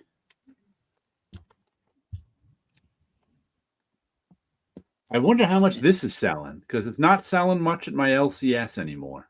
People have just dropped off Saga because of the breaks. I'm okay with it, but I know other people aren't. It's nice Fiona Staples art. You never know what's going to happen. I was a little confused in this because the main character didn't have her horns. Later on, they mentioned there was a glamour cast, so people couldn't see her horns because the horns and wings are at war. And she's an abomination since she's half horn and half wing. Whatever the races are, but it was nice to have Saga back. You really can't explain the story too much. It's just a saga of these people whose lives are always on the run. The mother, father, and the daughter, though I think the father died some issues ago. It was a big surprise. And the daughter's growing up. The daughter made it because she's narrating. But it's just well done stuff that you never know. In this particular story arc, they joined the circus, the space circus. So they're going out traveling around through space with the circus. All right. But it's I really can't describe Saga because the Saga is a sprawling story that can go anywhere. That's what people really want it to be packaged up neater than they're they want to know what it's about. Even people who were reading Saga back in the day, I remember, were they wanted it to wrap up. They wanted an ending. They wanted to, but I'm it's in the name, Saga. It's not going to neatly wrap up. It's a long, rambling story. That's not what people like. but it has sold a lot of copies. I don't know how many this what was it? Like 10 million copies of the trade paperback worldwide. It's like, whoa, that is crazy. No wonder comic shops were saying we need a new Saga. Yeah. Even though Saga's still here, but doesn't matter. It did its return too late. Yeah. They were gone for like 2 years, I think. Yeah, even 1 year would have been too much. Mm-hmm. I think if 6 months tops. Yeah. But once again, I think Fiona Staples was burnt out and probably had plenty of money, so she wanted to take a break. Because I don't think Brian K. Vaughan needed a break. I don't think that was it. 10 million. I think that was the number I read. That's worldwide for every volume combined. Yeah, Gore would be flabbergasted. It was a big, I can't remember. It was 6 million, 8 million, 10 million, some big million number, not bigger than 10. That I can't remember the exact number of. That just made me go, wow, that I did not realize it sold that many worldwide trade paperbacks. Who knows? Maybe the trade paperbacks are selling as well as ever when they finally come out. Who knows? I don't know. Because I think if you're waiting for the trade, it doesn't matter how long you wait. Yeah. Yeah. Also, if this sells well enough in the bookstores for normies, they're willing to wait that long for the next book. Right. Because that's how books come out. Right. Exactly. Yeah. So it's the comic shops that don't have it every month. As Bob Harris, I've heard Bob Harris once say, we don't want them to know they can live a month without their X-Men comic. Because once they realize they can, they might not buy it. That's why it's important to get one out every month. And I understood that. That made sense.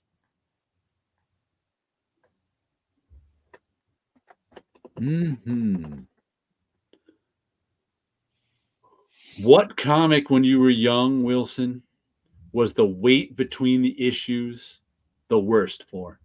Like just in times of, oh, I want to see that next issue now. For me, of course, it was the Byrne Claremont X-Men. That was the big one. You know, Frank Miller Daredevil was up there.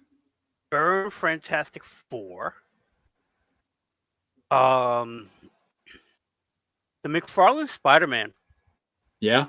Such a breath of fresh air at that time period. Right. Where it's hard for me to say this, but John Romita Jr. got boring. And he was experimental. And so when he left Spider-Man, take care, comic.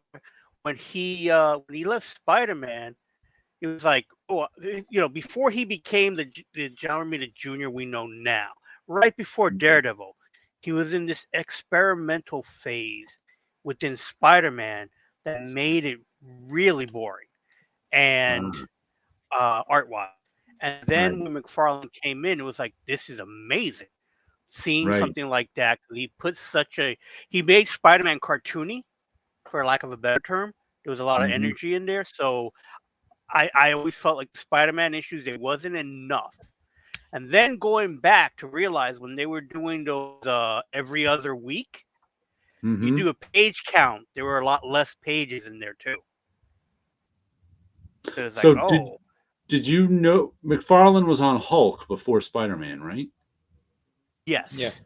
Did you notice him on Hulk? Yes, because I was buying Hulk at that time. Okay. So it wasn't like, oh, I want to see him on Spider-Man. I saw him on Hulk, and he was cool. He was okay on the Hulk. Right. He was fine with it. But I don't know if I would say he brought anything different to the Hulk. because at that time the Hulk was getting a bunch of different artists on it. We're jumping in Mm. and out. So for me, the Yeah. Hulk was in this transitional What phase what of. Now, years was he on the Hulk? I You think he was remember? only on 88. 8 or 9, I Yeah. think. Yeah, because Uh, Jeff Purvis was on in 89. So he was before Jeff Purvis, right? Yeah, because Because that's I what I know. Because I didn't notice when Todd started to draw, but I did notice when Todd left because Jeff Purvis was so drab compared to what McFarlane was doing. because I it's funny. I was not buying the Hulk then, but I noticed Todd McFarlane on the Hulk, and I noticed when he so left and Jeff Purvis took. So I don't know how was. I must have been looking at it in the store or something because I wasn't at Marvel yet. I was at Marvel in 1990, so it was right before then. So I must have been noticing at the comic shop, or maybe my friend Rob was buying it and I was looking at his issues. That must have been it. But even Todd was a bit of an acquired taste because Right. I remember we had liking the stuff. Sal Buscema for so long, then we had the short burn run, and then we had Al Milgrom, Right. and then Peter David starts to write, and we have McFarlane. So McFarlane was not a standard artist. So when he got the Hulk, Right. okay, this is a bit weird, I suppose, but it's not bad. And you got used to it getting better. It Right. kept getting better, and yeah, then he's out, and Purvis is in. And whoa, what happened here? I just remembered I had forgotten this because it was so long ago. Um, like I meet my friend Rob at the comic shop now because he lives in New Jersey. But at that time, he lived in the same town as me. So he used to drive us to the comic shop. So he'd come over here, pick me up, and he'd drive to the comic shop. So on the way home, since I wasn't the one driving, I'd look through his comics. And he always bought the Hulk. He's a big fan of the Peter David Hulk.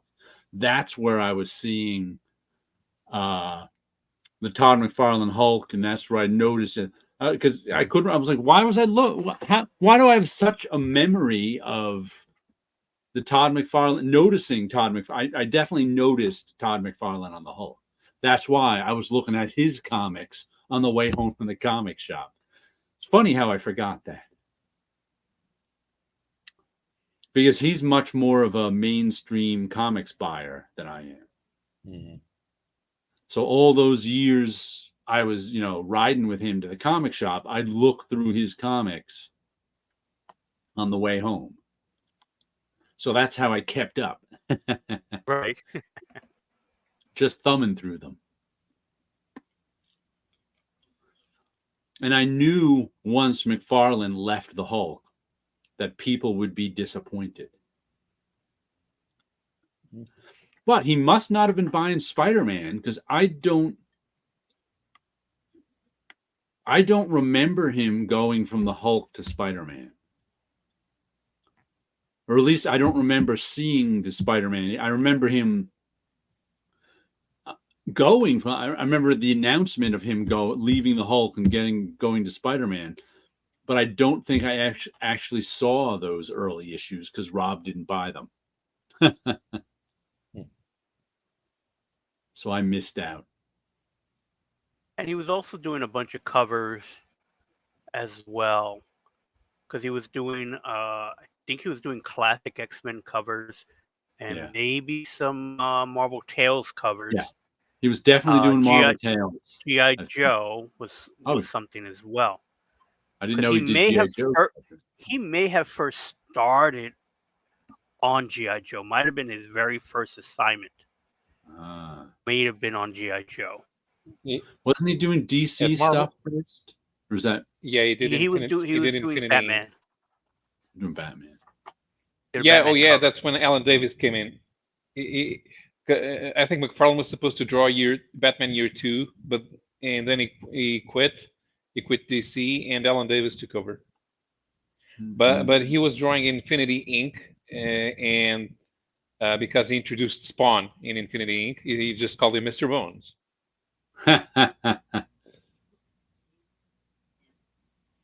I You just cannot tell me that's recently not Spawn.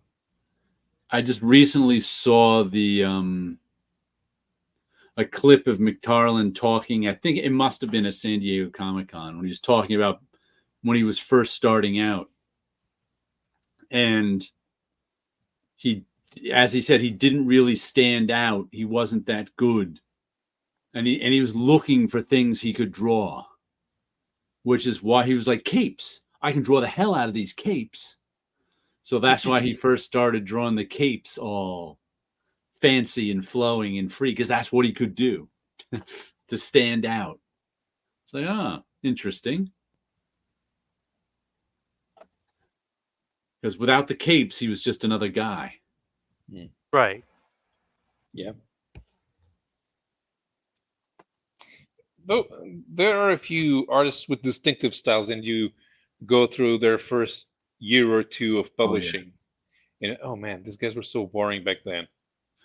Chris Bacall, at one time, I don't know where it was printed. I think it was in an issue of Marvel Age.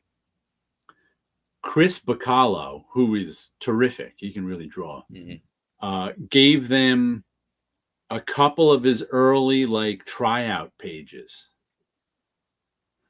And holy cow, were they terrible.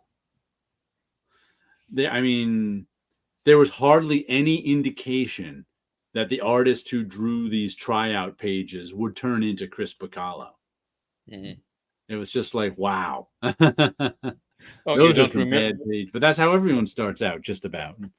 Yeah. So since you were no longer reading the Hulk, you don't remember Mike Mignola doing the Hulk, I think I saw some Mignola issues, but right? only Rob's. Right, because Sal left a few months during the Crossroads saga, and Mignola took over. He also did a Submariner miniseries, no, one-shot story around that time. I think it came out in Marvel Fanfare, and then there was a switch with John Byrne.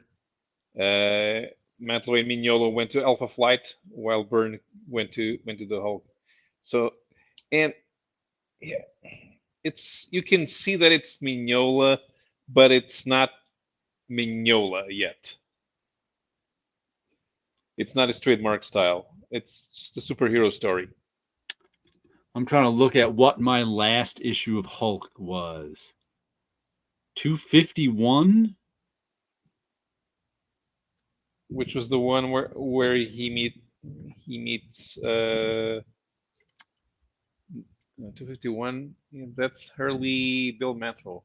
I may have bought till issue 300 and gotten rid of them. Because I remember I have some vague memory of buying till Hulk 300, but I don't know if I actually did or not. Because I really wasn't enjoying it. The Hulk was my favorite superhero as a kid. So I think I long abandoned Captain America was the one I read that one all the way up until Rob Liefeld took it over. That was the one I was on my pull list the longest. But I think the Hulk, I may have gone up to issue 300. I don't know. Who did issue 300? Do you remember if it was like 300? McFarlane wasn't around then, right? No. It was still part of the Crossroads saga. So I think 300 is when he goes nuts. I may have nuts. Yeah. I may have bought up to issue 300, but just gotten rid of the issues because that's how little I cared about them. That's the story that the Brazilians messed up because not all of the characters were in the same moment in continuity. The Brazilians redesigned every Spider-Man figure to have the original costume instead of the black one. They erased Captain Marvel and Star Fox and replaced them with Scarlet Witch and the Beast. Seriously. Man, let's Yeah. do another read, rip, and slab. Pick a decade for us, Wilson. You did the 60s. Well, we've been talking about the Hulk and the 300, so that's 84. So let's do the 80s. Okay. Let's try the 80s. Oh, and that issue 251 is the 3D Man, and it's covered by, I think that's a Michael Golden cover. Let's see. We are going to do some good stuff from 1986. March. Let's see here. Share screen. We're going mainstream with the David Mazzucchelli Daredevil, Batman: The Dark Knight #1 and X Factor, which I think that is the first appearance of Apocalypse.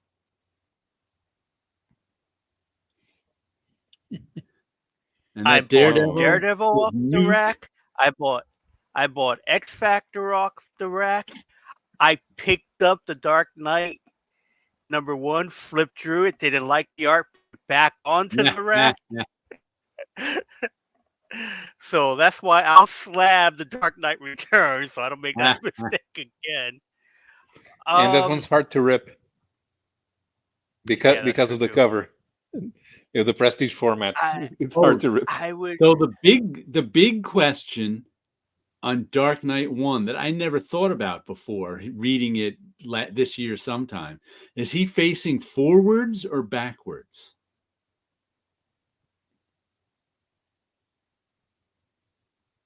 I always thought he was jumping away from us, as a lot of people thought. But then some people think he's jumping towards us, which he also could be. I always pictured it was a side view. Mm-hmm. That he wasn't coming towards us or away from us. He was just going across. That's another way to think. Jumping from one building to another. So I could see how you can make it where he's jumping towards us or jumping away from us. My gut reaction is he's jumping away from us.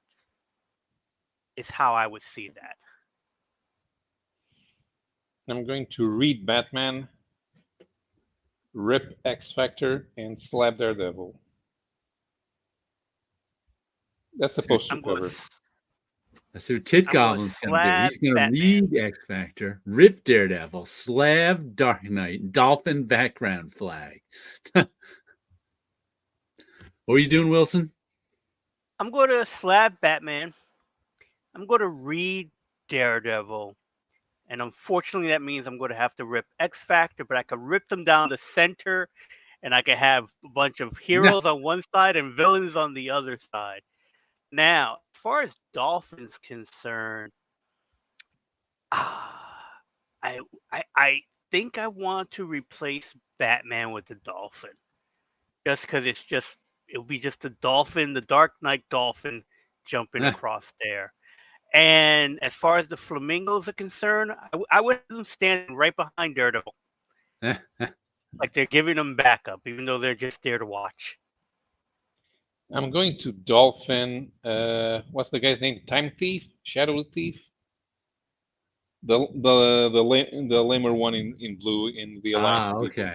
Yeah. No, I couldn't tell you. Yeah, their names. Yeah, nobody. No, the first one is Frenzy. She became a.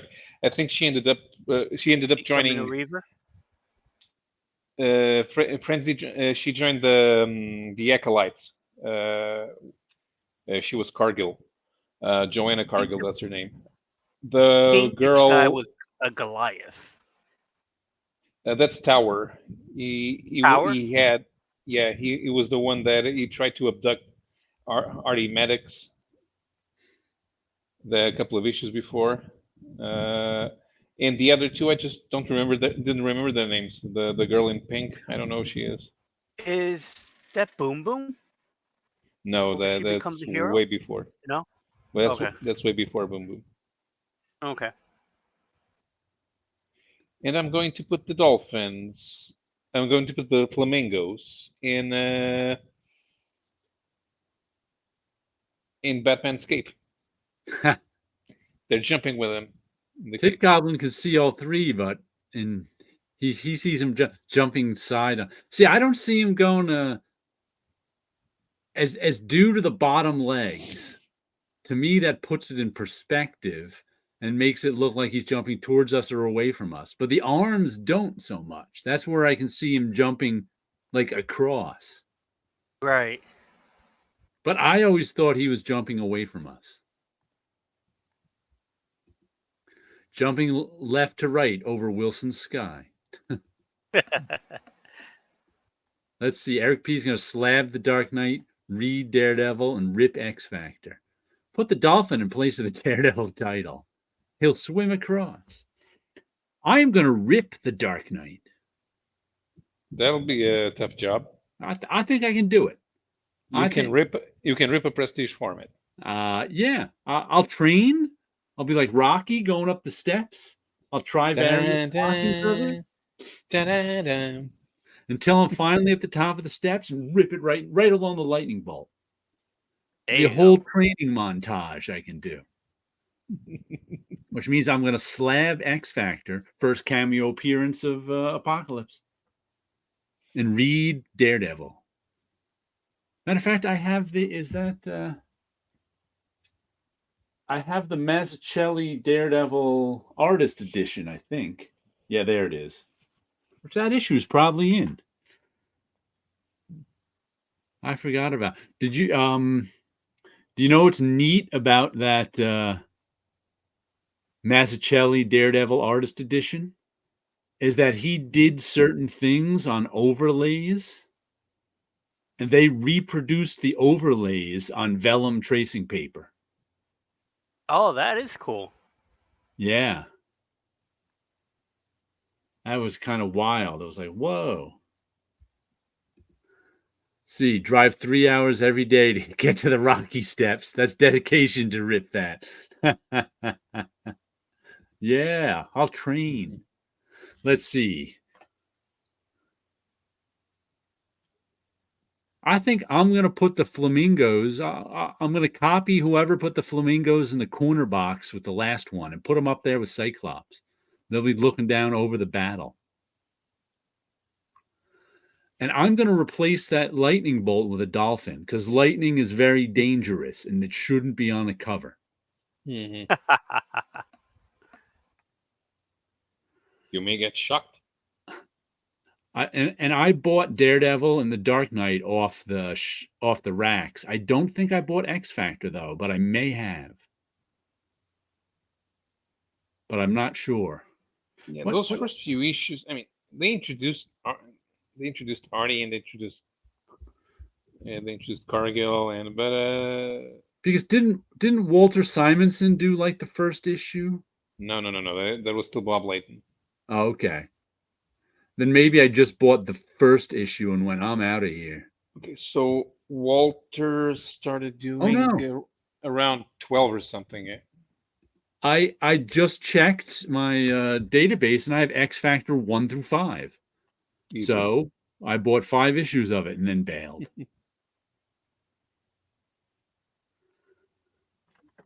The best X Factor stories are when they get abducted by the Celestials and go to an alien planet where full of mutants, and it's drawn. And that arc is drawn by Paul Smith.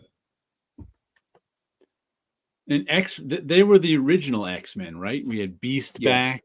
That's probably why I picked it up. I was like, "Oh, the original X-Men. I'll try this." Yeah, it continues the story that they started in the Fantastic Four, where they find Jean's body, and they retcon that Jean was always in a cocoon in the New York Bay, and like, what do we do now? And it's like, we'll form a team. Yeah, who was it? And I ate it up. I ate that whole thing up. I bought those issues. I'm trying to remember who came up. It was like Peter David or somebody who came up with that when he was working in sales, came up with that idea. It was Kurt Busiek. Kurt Busiek, was that it? Okay, I knew it was one Yeah. of the two of them. So Kurt Busiek is the co-creator of X Factor. He's the one who said, if you ever want to bring Jean Grey back, I got a way. Yeah, They're like, I've "Oh." seen it described as they brought back Jean Grey in a way that makes you hit your head and go and say "doe." Yeah, since I was such a big fan of the Dark Phoenix story, I wasn't a fan of them bringing back Jean Grey. Yeah, not that way. I mean, When I started X-Men, all that was done. Yeah, So for me, I had no connection to Jean Grey. So it was like those. I mean, I eventually did read and get back issues, but for me, it was like at that time, it was like, oh look, they're bringing back this character that I knew was important for some reason, but right. it was before I got the back issues. X-Men was just too expensive to buy the back issues for, Right. because they Yeah, went from whatever the cover price was, and the next month they were $3. my first Almost X-Men was guaranteed $3. my first X-Men was the one where Wolverine crawls out of the sewer. So, but I was 6 then, so it's not like I was buying the comics every month. I would Right. every once in a while I would get my parents to buy me a comic, and it was always the same one. So I wasn't really following, but until I was 12, I got a pretty good idea of what was going on in terms of continuity. Right. Because I had a couple of school friends who also read comics, and we read each other's comics. They all had more comics than I did, but we read each other's comics, and ended up knowing a thing or two. It really matters when you start with superhero comics, because like the Jean Grey dying was my story. Mm-hmm. Jean Grey coming back to life was Wilson's story. Yeah. So it's like, yeah, depends where you start. Yeah, I've had people say, "Oh, I like the original X-Men, and I didn't like Beast as an Avenger." The first time I saw Beast, he was an Avenger. Was an Avenger, yeah. For me, Beast was an Avenger. Actually, Beast was a Defender for me. Oh, because like I would find Defender books in like the half price comics. So I would just grab whatever there. They would usually be older back issues. And so it was like, I think the first time I read the Beast as a character was like in an issue of Defenders. Although by the time I was reading the Avengers, he was there. Yeah, I think I had some concept of the Beast as an X-Men from reading like reprint. All there was like the first issue of X-Men and Origins or Son of Origins, and not much else. So I knew the Beast as matter of fact, he just became an Avenger.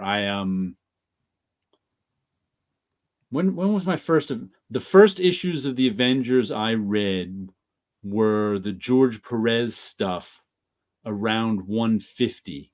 And I first started buying it regularly about 160. But I also managed to get some back issues, such as they reprint the story where the Beast turned furry and blue was in like what, Amazing Adventures or something? Yes. But then they reprinted that in like Bizarre Avengers 135, 136, maybe even. So it's like they reprinted that story in those issues of Avengers, and I had those issues of Avengers. I got his back. So I was like on the ground floor of the Beast turning blue. Mm-hmm. So he was mostly always blue to me. The way they published some characters, there were a lot of jumps in continuity because they wanted to establish some things in the Marvel universe, and so there was a lot of jumping around. But the only thing that they tried to get as many stories from the 70s and 80s was Avengers. So there were always comics where there were 3 or 4 Avengers stories in one comic, and I would be lucky to get one of those. And so I'd go through the Avengers lineup changing every time. But I got the Steve Englehart run, and then George Perez starts drawing, and then Jim Shooter comes on, and then we got David Michelinie and John Byrne, and I saw all of that more than the other characters. as well. I never they did the Roy Thomas stories in Fantastic Four, then they jumped straight into the into the Wolfman Burn run. So I had never seen Perez on Perez on Fantastic Four or Buckler on Fantastic Four. Interesting. Let's see what Tit Goblin's X-Men is. My X-Men was Jim Lee reboot. Uncanny to me was for old people. I was 10 when X-Men came out, and it imprinted on it instantly that I was out fully by 95. Yeah, it's amazing how it can go away, especially with something like that.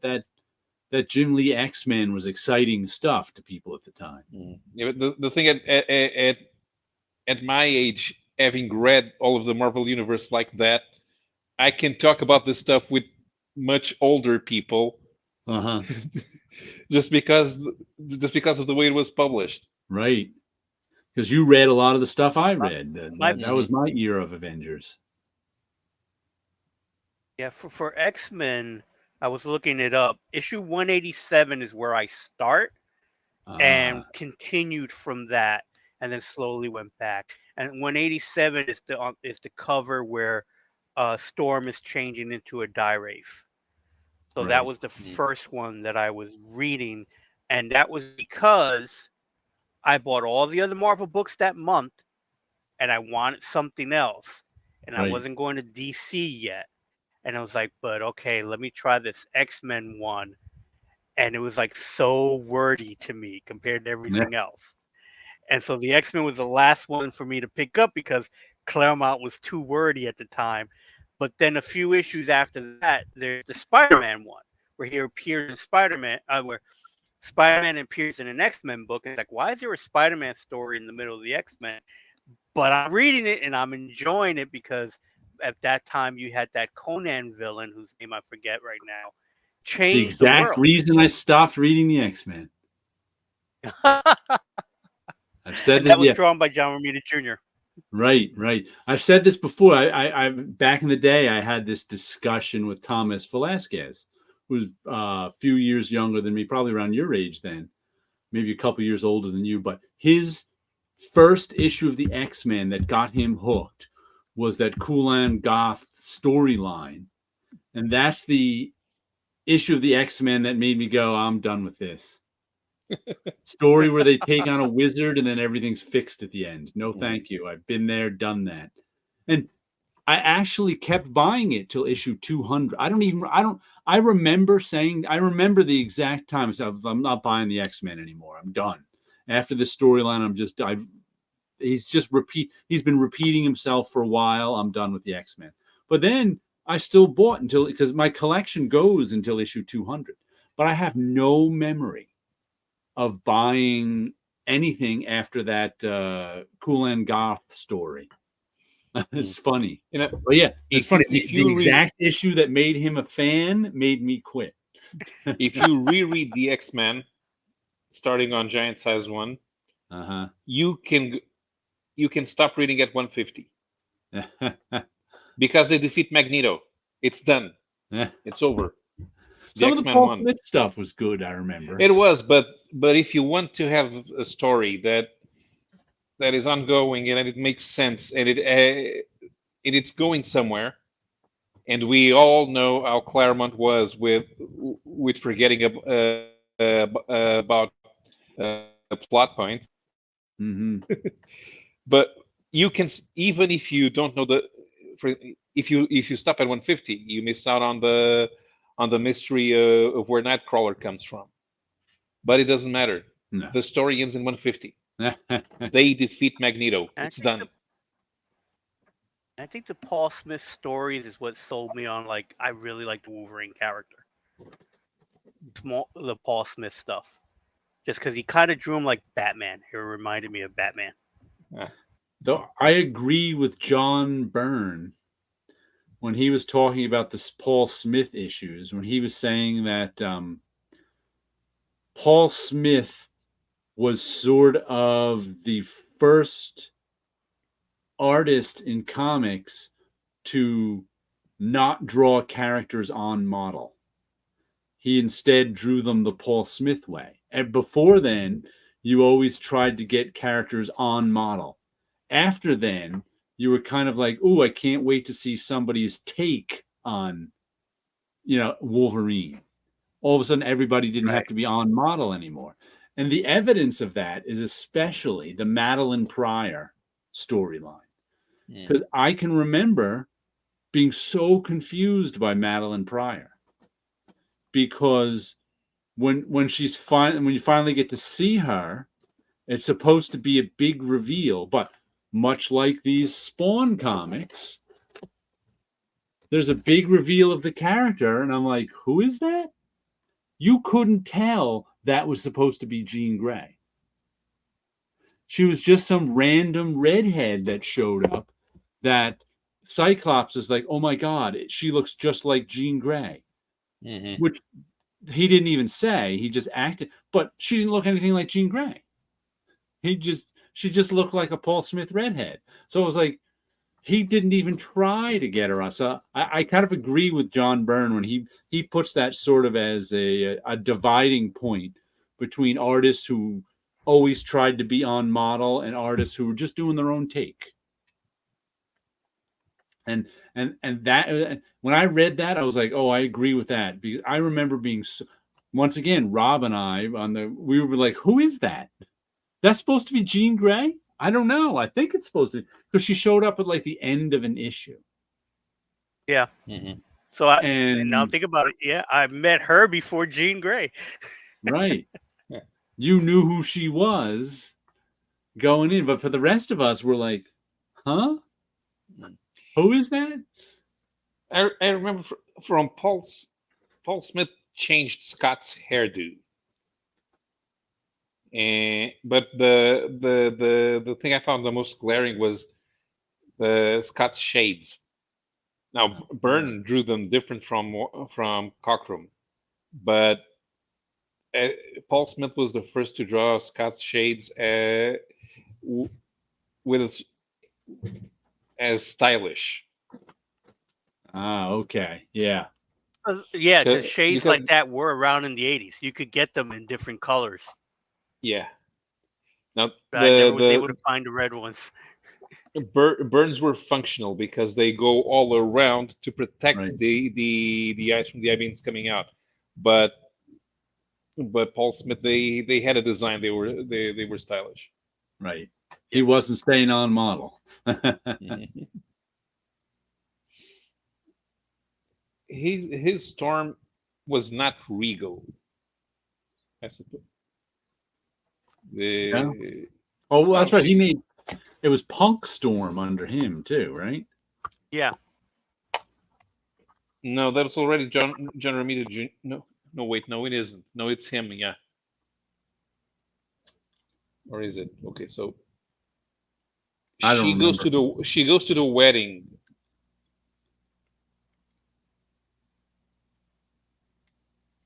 I can't remember. I think they did that as a dare too. It's like a. There's a story behind her being Punk Storm. I don't remember what. No, not remember. Yeah, it's Paul Smith. It's still Paul Smith who does Punk Storm. I didn't know if it was John Romita Jr. because after Punk Storm, then Romita Jr. started redesigning all of the costumes to have gag collars. Once again, not on model. Right. After Paul Smith, it was like everyone did their own. I found that an interesting observation by John Byrne, because I had never thought of that before, despite being completely and utterly confused about who Madeline Pryor was. Well, you can say that Byrne wasn't on model with all of the X-Men. The way Cockrum had a tendency to draw Wolverine as if he was jumping around. Mm-hmm. And this was before we knew there was the adamantium skeleton. Byrne has Wolverine stalking, even when he's walking normally. He's trying to lay low. Mm-hmm. You know, he's in civilian clothes. He has the cowboy hat, but Right. he walks around with his hands in his pockets and the shoulders all bunched up. He's trying to lay low, like don't notice me. I'm blending in with Mhm. the environment, which was what Cockrum did with Nightcrawler, and Byrne kind of stopped doing because there was one power that Nightcrawler had. When he went into shadow, he completely his Right. shape completely melted Disappeared. into the shadows. But Has Byrne didn't do that. I've read some quote where Nightcrawler was Cochrum's favorite, so he was inventing a new power for him every issue, just about. He just kept coming up with new stuff, like him disappearing into shadow. How did Nightcrawler never notice that his whole life? That was kind of fun. Do you remember? I think that was in the first two issues I got that took place in Scotland with Black Tom and Juggernaut, Mm-hmm. Yeah. where Nightcrawler is like, I think he was going around the he like escaped from them and he was going around their castle, and that's when Yeah. he discovered he disappeared into shadow. No, the leprechauns tell him. Oh, the leprechauns told him. Yeah. They ask him, "How do you do that? How do I do what? Melt into the shadows. I do that." I remember him sticking his hand in and going, well, look at that, Yeah. he melted into the Mm-hmm. shadows. Yeah, but you know, it kind of makes sense that Nightcrawler wouldn't notice because while he's melting into the shadows, he's not looking at himself, Right. and he is aware of where his own body is. Now that you So mention it, you do go dark when you go into a shadow. At least that's what you're trying to do. Yep. Hide in the dark. So how would you know if you disappeared or not if you're hiding in the dark? Mhm. What was X-Men 200 about? Do you remember? The Magneto's trial. Oh God, no wonder I quit. I don't even know if I ever actually read it. I don't. Has there ever been a good comic about a superhero trial? Trial of Reed Richards, no thank you. No. Magneto's trial, no thanks. There was one of the Fantastic Four Acts of Vengeance. The Fantastic the Fantastic Four are the Fantastic Four are going into court to as experts to criticize the Mutant Registration Act, Uh-huh. and then they get and then during the proceedings they're accused of being a destructive force because everywhere they go things get smashed. So maybe if they weren't around, things wouldn't get smashed.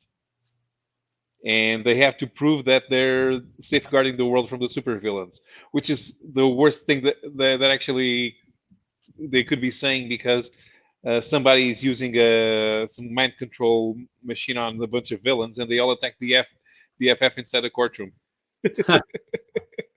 The Trial of the Wraith from Marvel Team Up. That was a pretty good one, but I don't know if it really counts.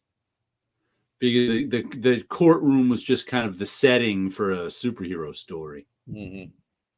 Oh, one of the Punisher's appearances in Spider-Man comics before the miniseries. It's that issue where both the Punisher and Cloak and Dagger try to kill the Kingpin. Okay. And Bill Mantle doesn't remember the Kingpin's name, so it calls him Wilbur instead of Wilson Fisk. And no one caught it? Yeah, apparently not. And they arrest at the end of the comic. They arrest the Punisher, and then is arraigned as the Punisher. Punisher they call him Mr. Punisher. Uh-huh. So I mean, don't you guys have a file on him? Know his real name when you arrested him? I mean, he's not even wearing a mask. He was. Isn't there a Trial of Daredevil story that everybody likes? In Bendis's run. I've never read it, but that's one I know people like. The Daredevil had Peter Parker dress up as Daredevil and go into the courtroom. He pulls up. Like he was Kool-Aid. He comes in like he's Kool-Aid man. But because one of the it became kind of a running joke to accuse Matt Murdock of being Daredevil during all that time, and it kept coming back. So they have a trial, and during the trial, Matt has Peter going to the trial as Daredevil, so they can be seen in the same room together. Mike Murdock didn't show up? And Mike Murdock did not show up. I don't think that Bendis knows that Mike Murdock exists. You know that Bendis always is shown to have a limited knowledge of what happened to secondary characters. I wonder who created Mike Murdock? Stan Lee and Gene Colan? What was Gene Colan? I guess it was still around issue 50. It was still in the teens. I just wonder who came up with that dumb idea. If it was Stan or Gene. That was if it's a dumb idea, it was probably Stan. Yeah. Can't argue with that logic. He did come up with Stripperella.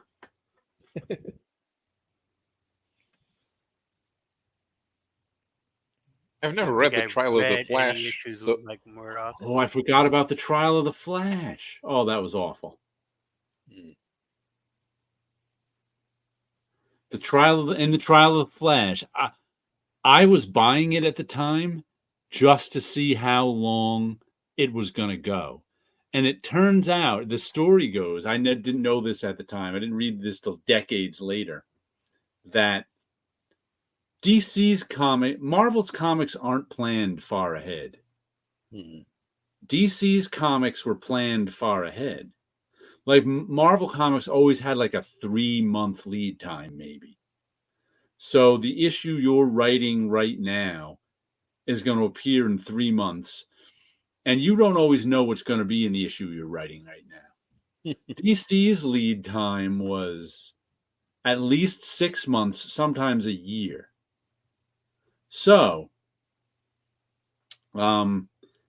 they had Crisis planned a couple of years in advance or something, a year and a half in advance they had Crisis.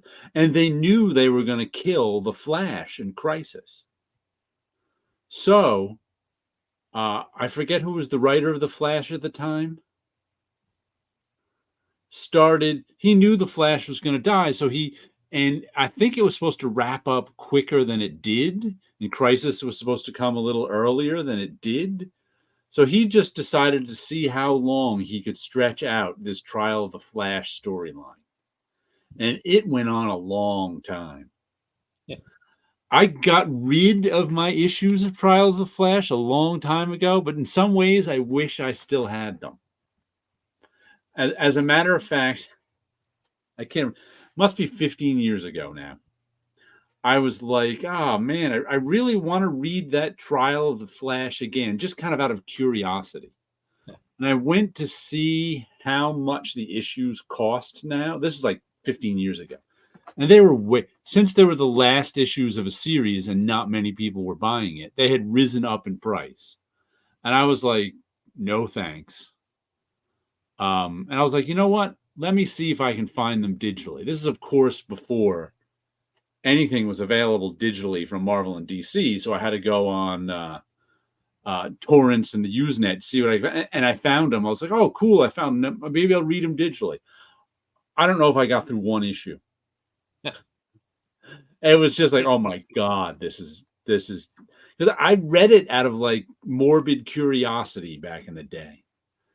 So I was like, there's no one issue was enough for me. I'm like, you know what? I'm so glad I didn't try to rebuy these. I'm so glad I got rid of them because they're not good. But now I'm like, maybe I should read them again. I guess enough time has passed that I've forgotten how terrible they are. Going back to Magneto's trial. Uh-huh. That story in particular is one of the reasons that Alan Moore was mad at Marvel. Yeah. because one of the prosecutors is Mad Jim Jaspers from the Captain Britain storyline Ah, from the Crooked World. And being a UK character, they had to, they had to legally they had to get Moore's permission to use him, right. But they and they did. didn't. So what did we come? We termed that Trial of Magneto, Trial of Reed Richards, Trial of the Flash, Trial of the Wraith. Thought we had one other at least, but I can't remember now. We had the Punisher They had on a trial. TV show, Trial of the Incredible Hulk. Daredevil, Trial of Daredevil, Trial of the Punisher. There've been a lot of trials, and most of them have not been, because they're kind of all the same, except for the Trial of the Wraith, which I really isn't the same. It's like they take some famous superhero, whatever, they put them on trial, and then everything goes back to the way it was at the end. Yeah. There's never going to be any. They're never going to put them in jail and throw away the key or kill them or anything.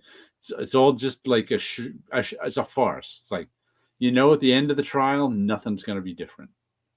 He had a book called Venom on Trial. Venom on Trial. Well, when Brew Baker took over from Bendis,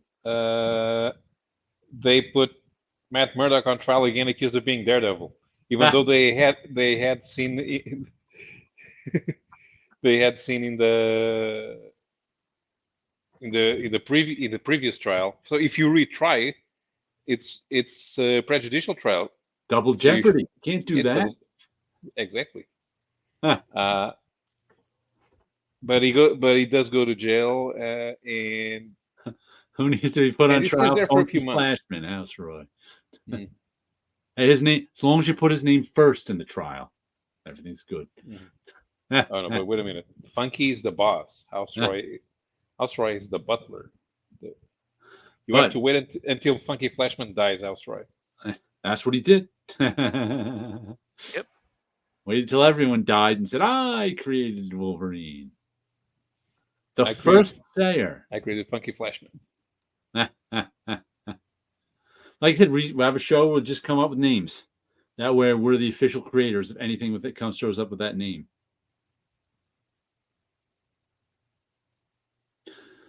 Bat Horse.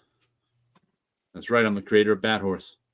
Isn't there a Bat Horse already? I don't know. There's a Bat Cow. Yeah. There's a Bat Buffalo, cow, Bat Bison. There's a Bat Bison and a Bat Dog. There's a Super Bat Horse. There's a Bat Horse in an Elseworld. Okay. I bet there's not a Bat Owl. I just invented Bat Owl. A Bat Owl, okay. You can invent Bat Owl. Bat I sounds am better. the official creator of Bat Owl. You heard it here first. Mm-hmm.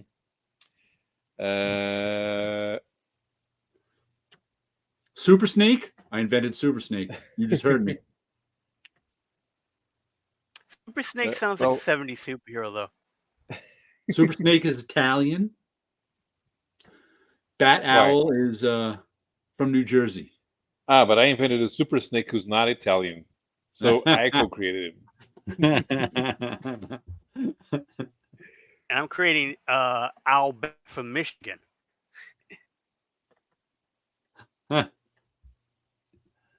Bat, who is from Mexico and 3 feet tall. Okay, that's Eric Peace. He's officially created Bat. That's his. Mm-hmm. And who comes up with that name has to share with him. Actually, Bat is a Mighty Mouse character. Ah, see, that's tough. Yeah, it is. He's a bat who becomes like Batman. I'm creating Dr. Clash and Dr. Crash. And Dr. Cash. Dr. Slash. I just created Dr. Slash. He's from Florida. Yeah, and I created the Slash Doctor. But originally he's from Lebanon. He moved to Florida as a child. There we go, Dr. Slash. That's too much backstory. Not even Roy did that.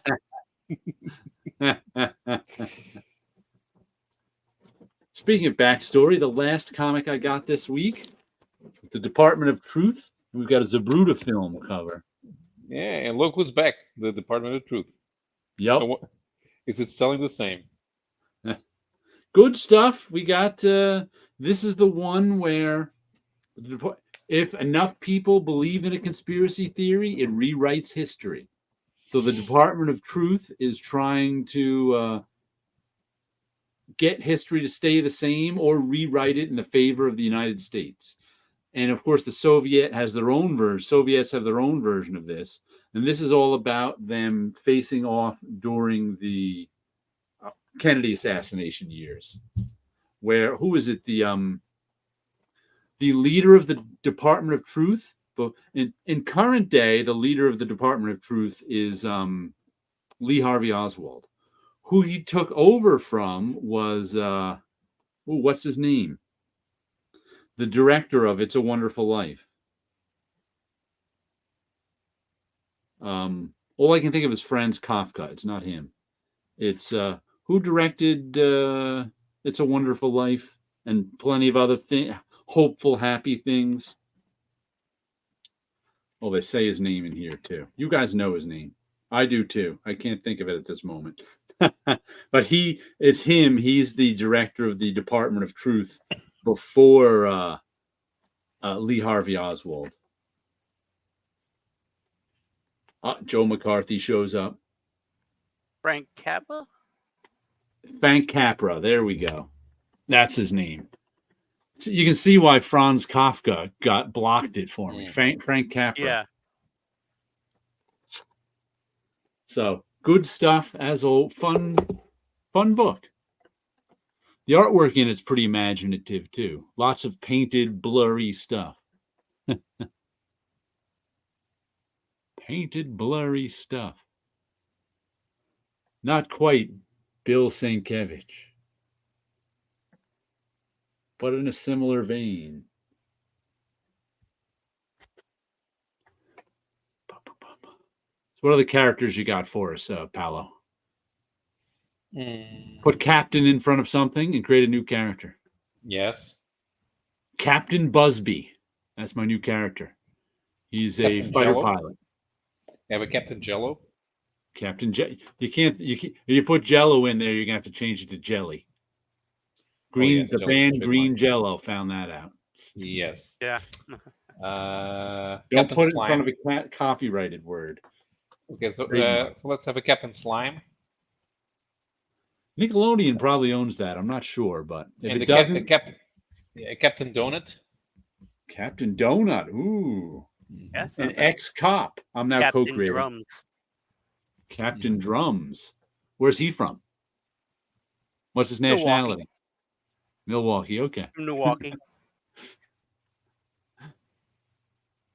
And I have a Captain Drum with 2 M's. Oh. His brother Voodoo's long lost brother. But he's not from Haiti. He's from the Dominican Republic. Ooh, we're just creating characters left and right. Yeah, that's right.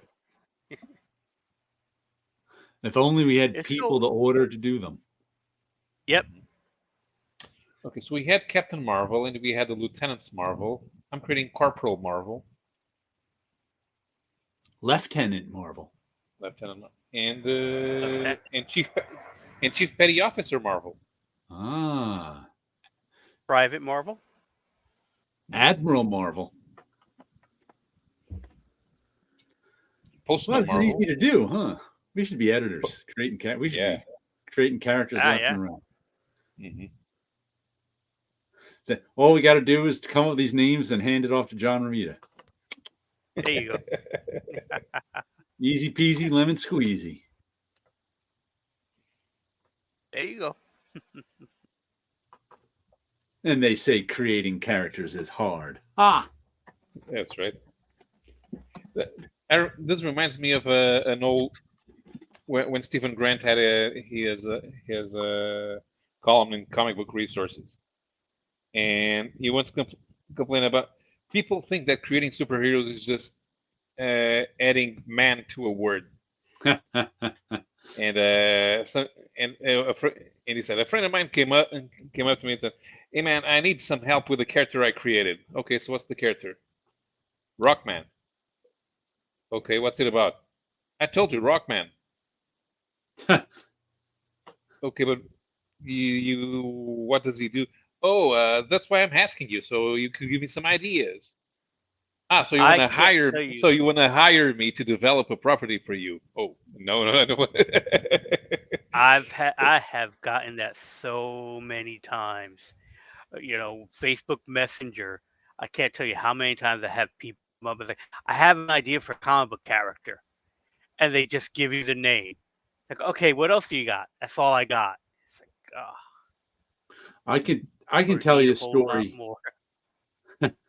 about a meeting I had once with some video game guys.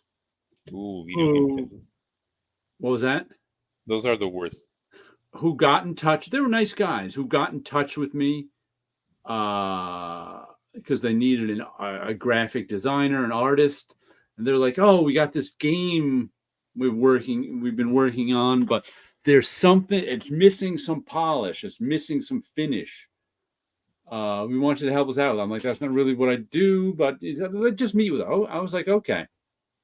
So I met with them. We just met at a local diner. We were talking, and they were showing me the game had to do with the stock market, where you had these characters and you could follow the stock market in real time with this game. The only problem was they had no game. There was no, besides the fact that all of their characters were underdeveloped, they had no game. You just like walked around to different tables and checked stock prices. Right. Boring. I mean, there was literally no game. So that's what I had to tell them. I'm like, there's literally no game here. Yeah, you don't just need some polishing of the graphics. You need an actual game. And then I had been playing Subway Surfers at the time.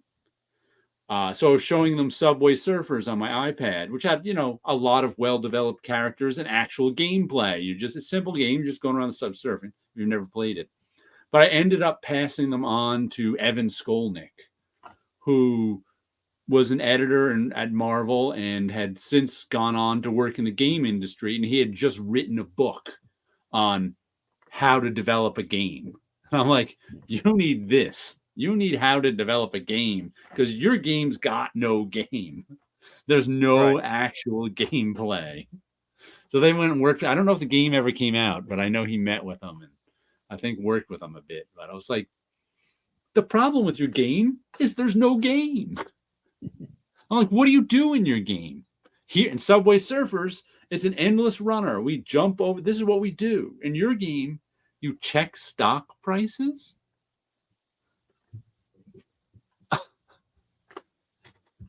You couldn't even like buy the stock and watch it go up and down. You could just check stock prices at various places. It was like, I said, I don't know if they ever finished it. But I was like, I'm no help. I had a text-based stock market game. You had that 10 turns to turn a profit on your portfolio. An actual game. Look at that. Yeah. And it's text-based. There's no action. It's just the numbers show up. You select the stock you want. You sell the ones you don't want. And it keeps moving. Their whole hook was it was tied into the actual stock market. Yeah, that's not a good. Problem was there was no game. They didn't even have that. You buy it and then you have 10 days or whatever to make a profit. Oh, I think I understand the idea that they wanted to have. They wanted to do stock market fantasy football. Yeah, something like that. But it didn't really. Yeah. No. I mean, if you want to play stock market fantasy football, you might as well play the stock market. That just reminds me we have to find a new person for our fantasy football league. Someone dropped out after 30 years. Wow. And our friends of old Marvel. We started it at Marvel, I think, in '92. And it's still going. We don't play for money or anything. We just play for the fun of it. We But, play for honor. Yes, we have a good time. So I just have to find someone to fill a slot before the season starts. Well, you should at least get you should do something like the winner pays everybody dinner at the end of the season.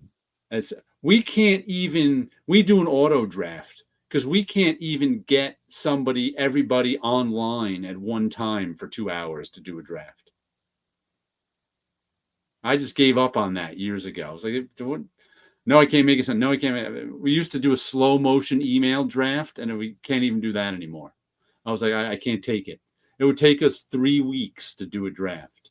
And I was like, it's just all automatic. You put them in order however you want them, and it picks. Then you work it. Well, we should say goodnight for the week. As our time is winding down. Oh, we got to give you some balloons. I didn't do any balloons this week. There we go. Balloons and confetti. Everybody have a good week out there. And we'll catch you next time. We will.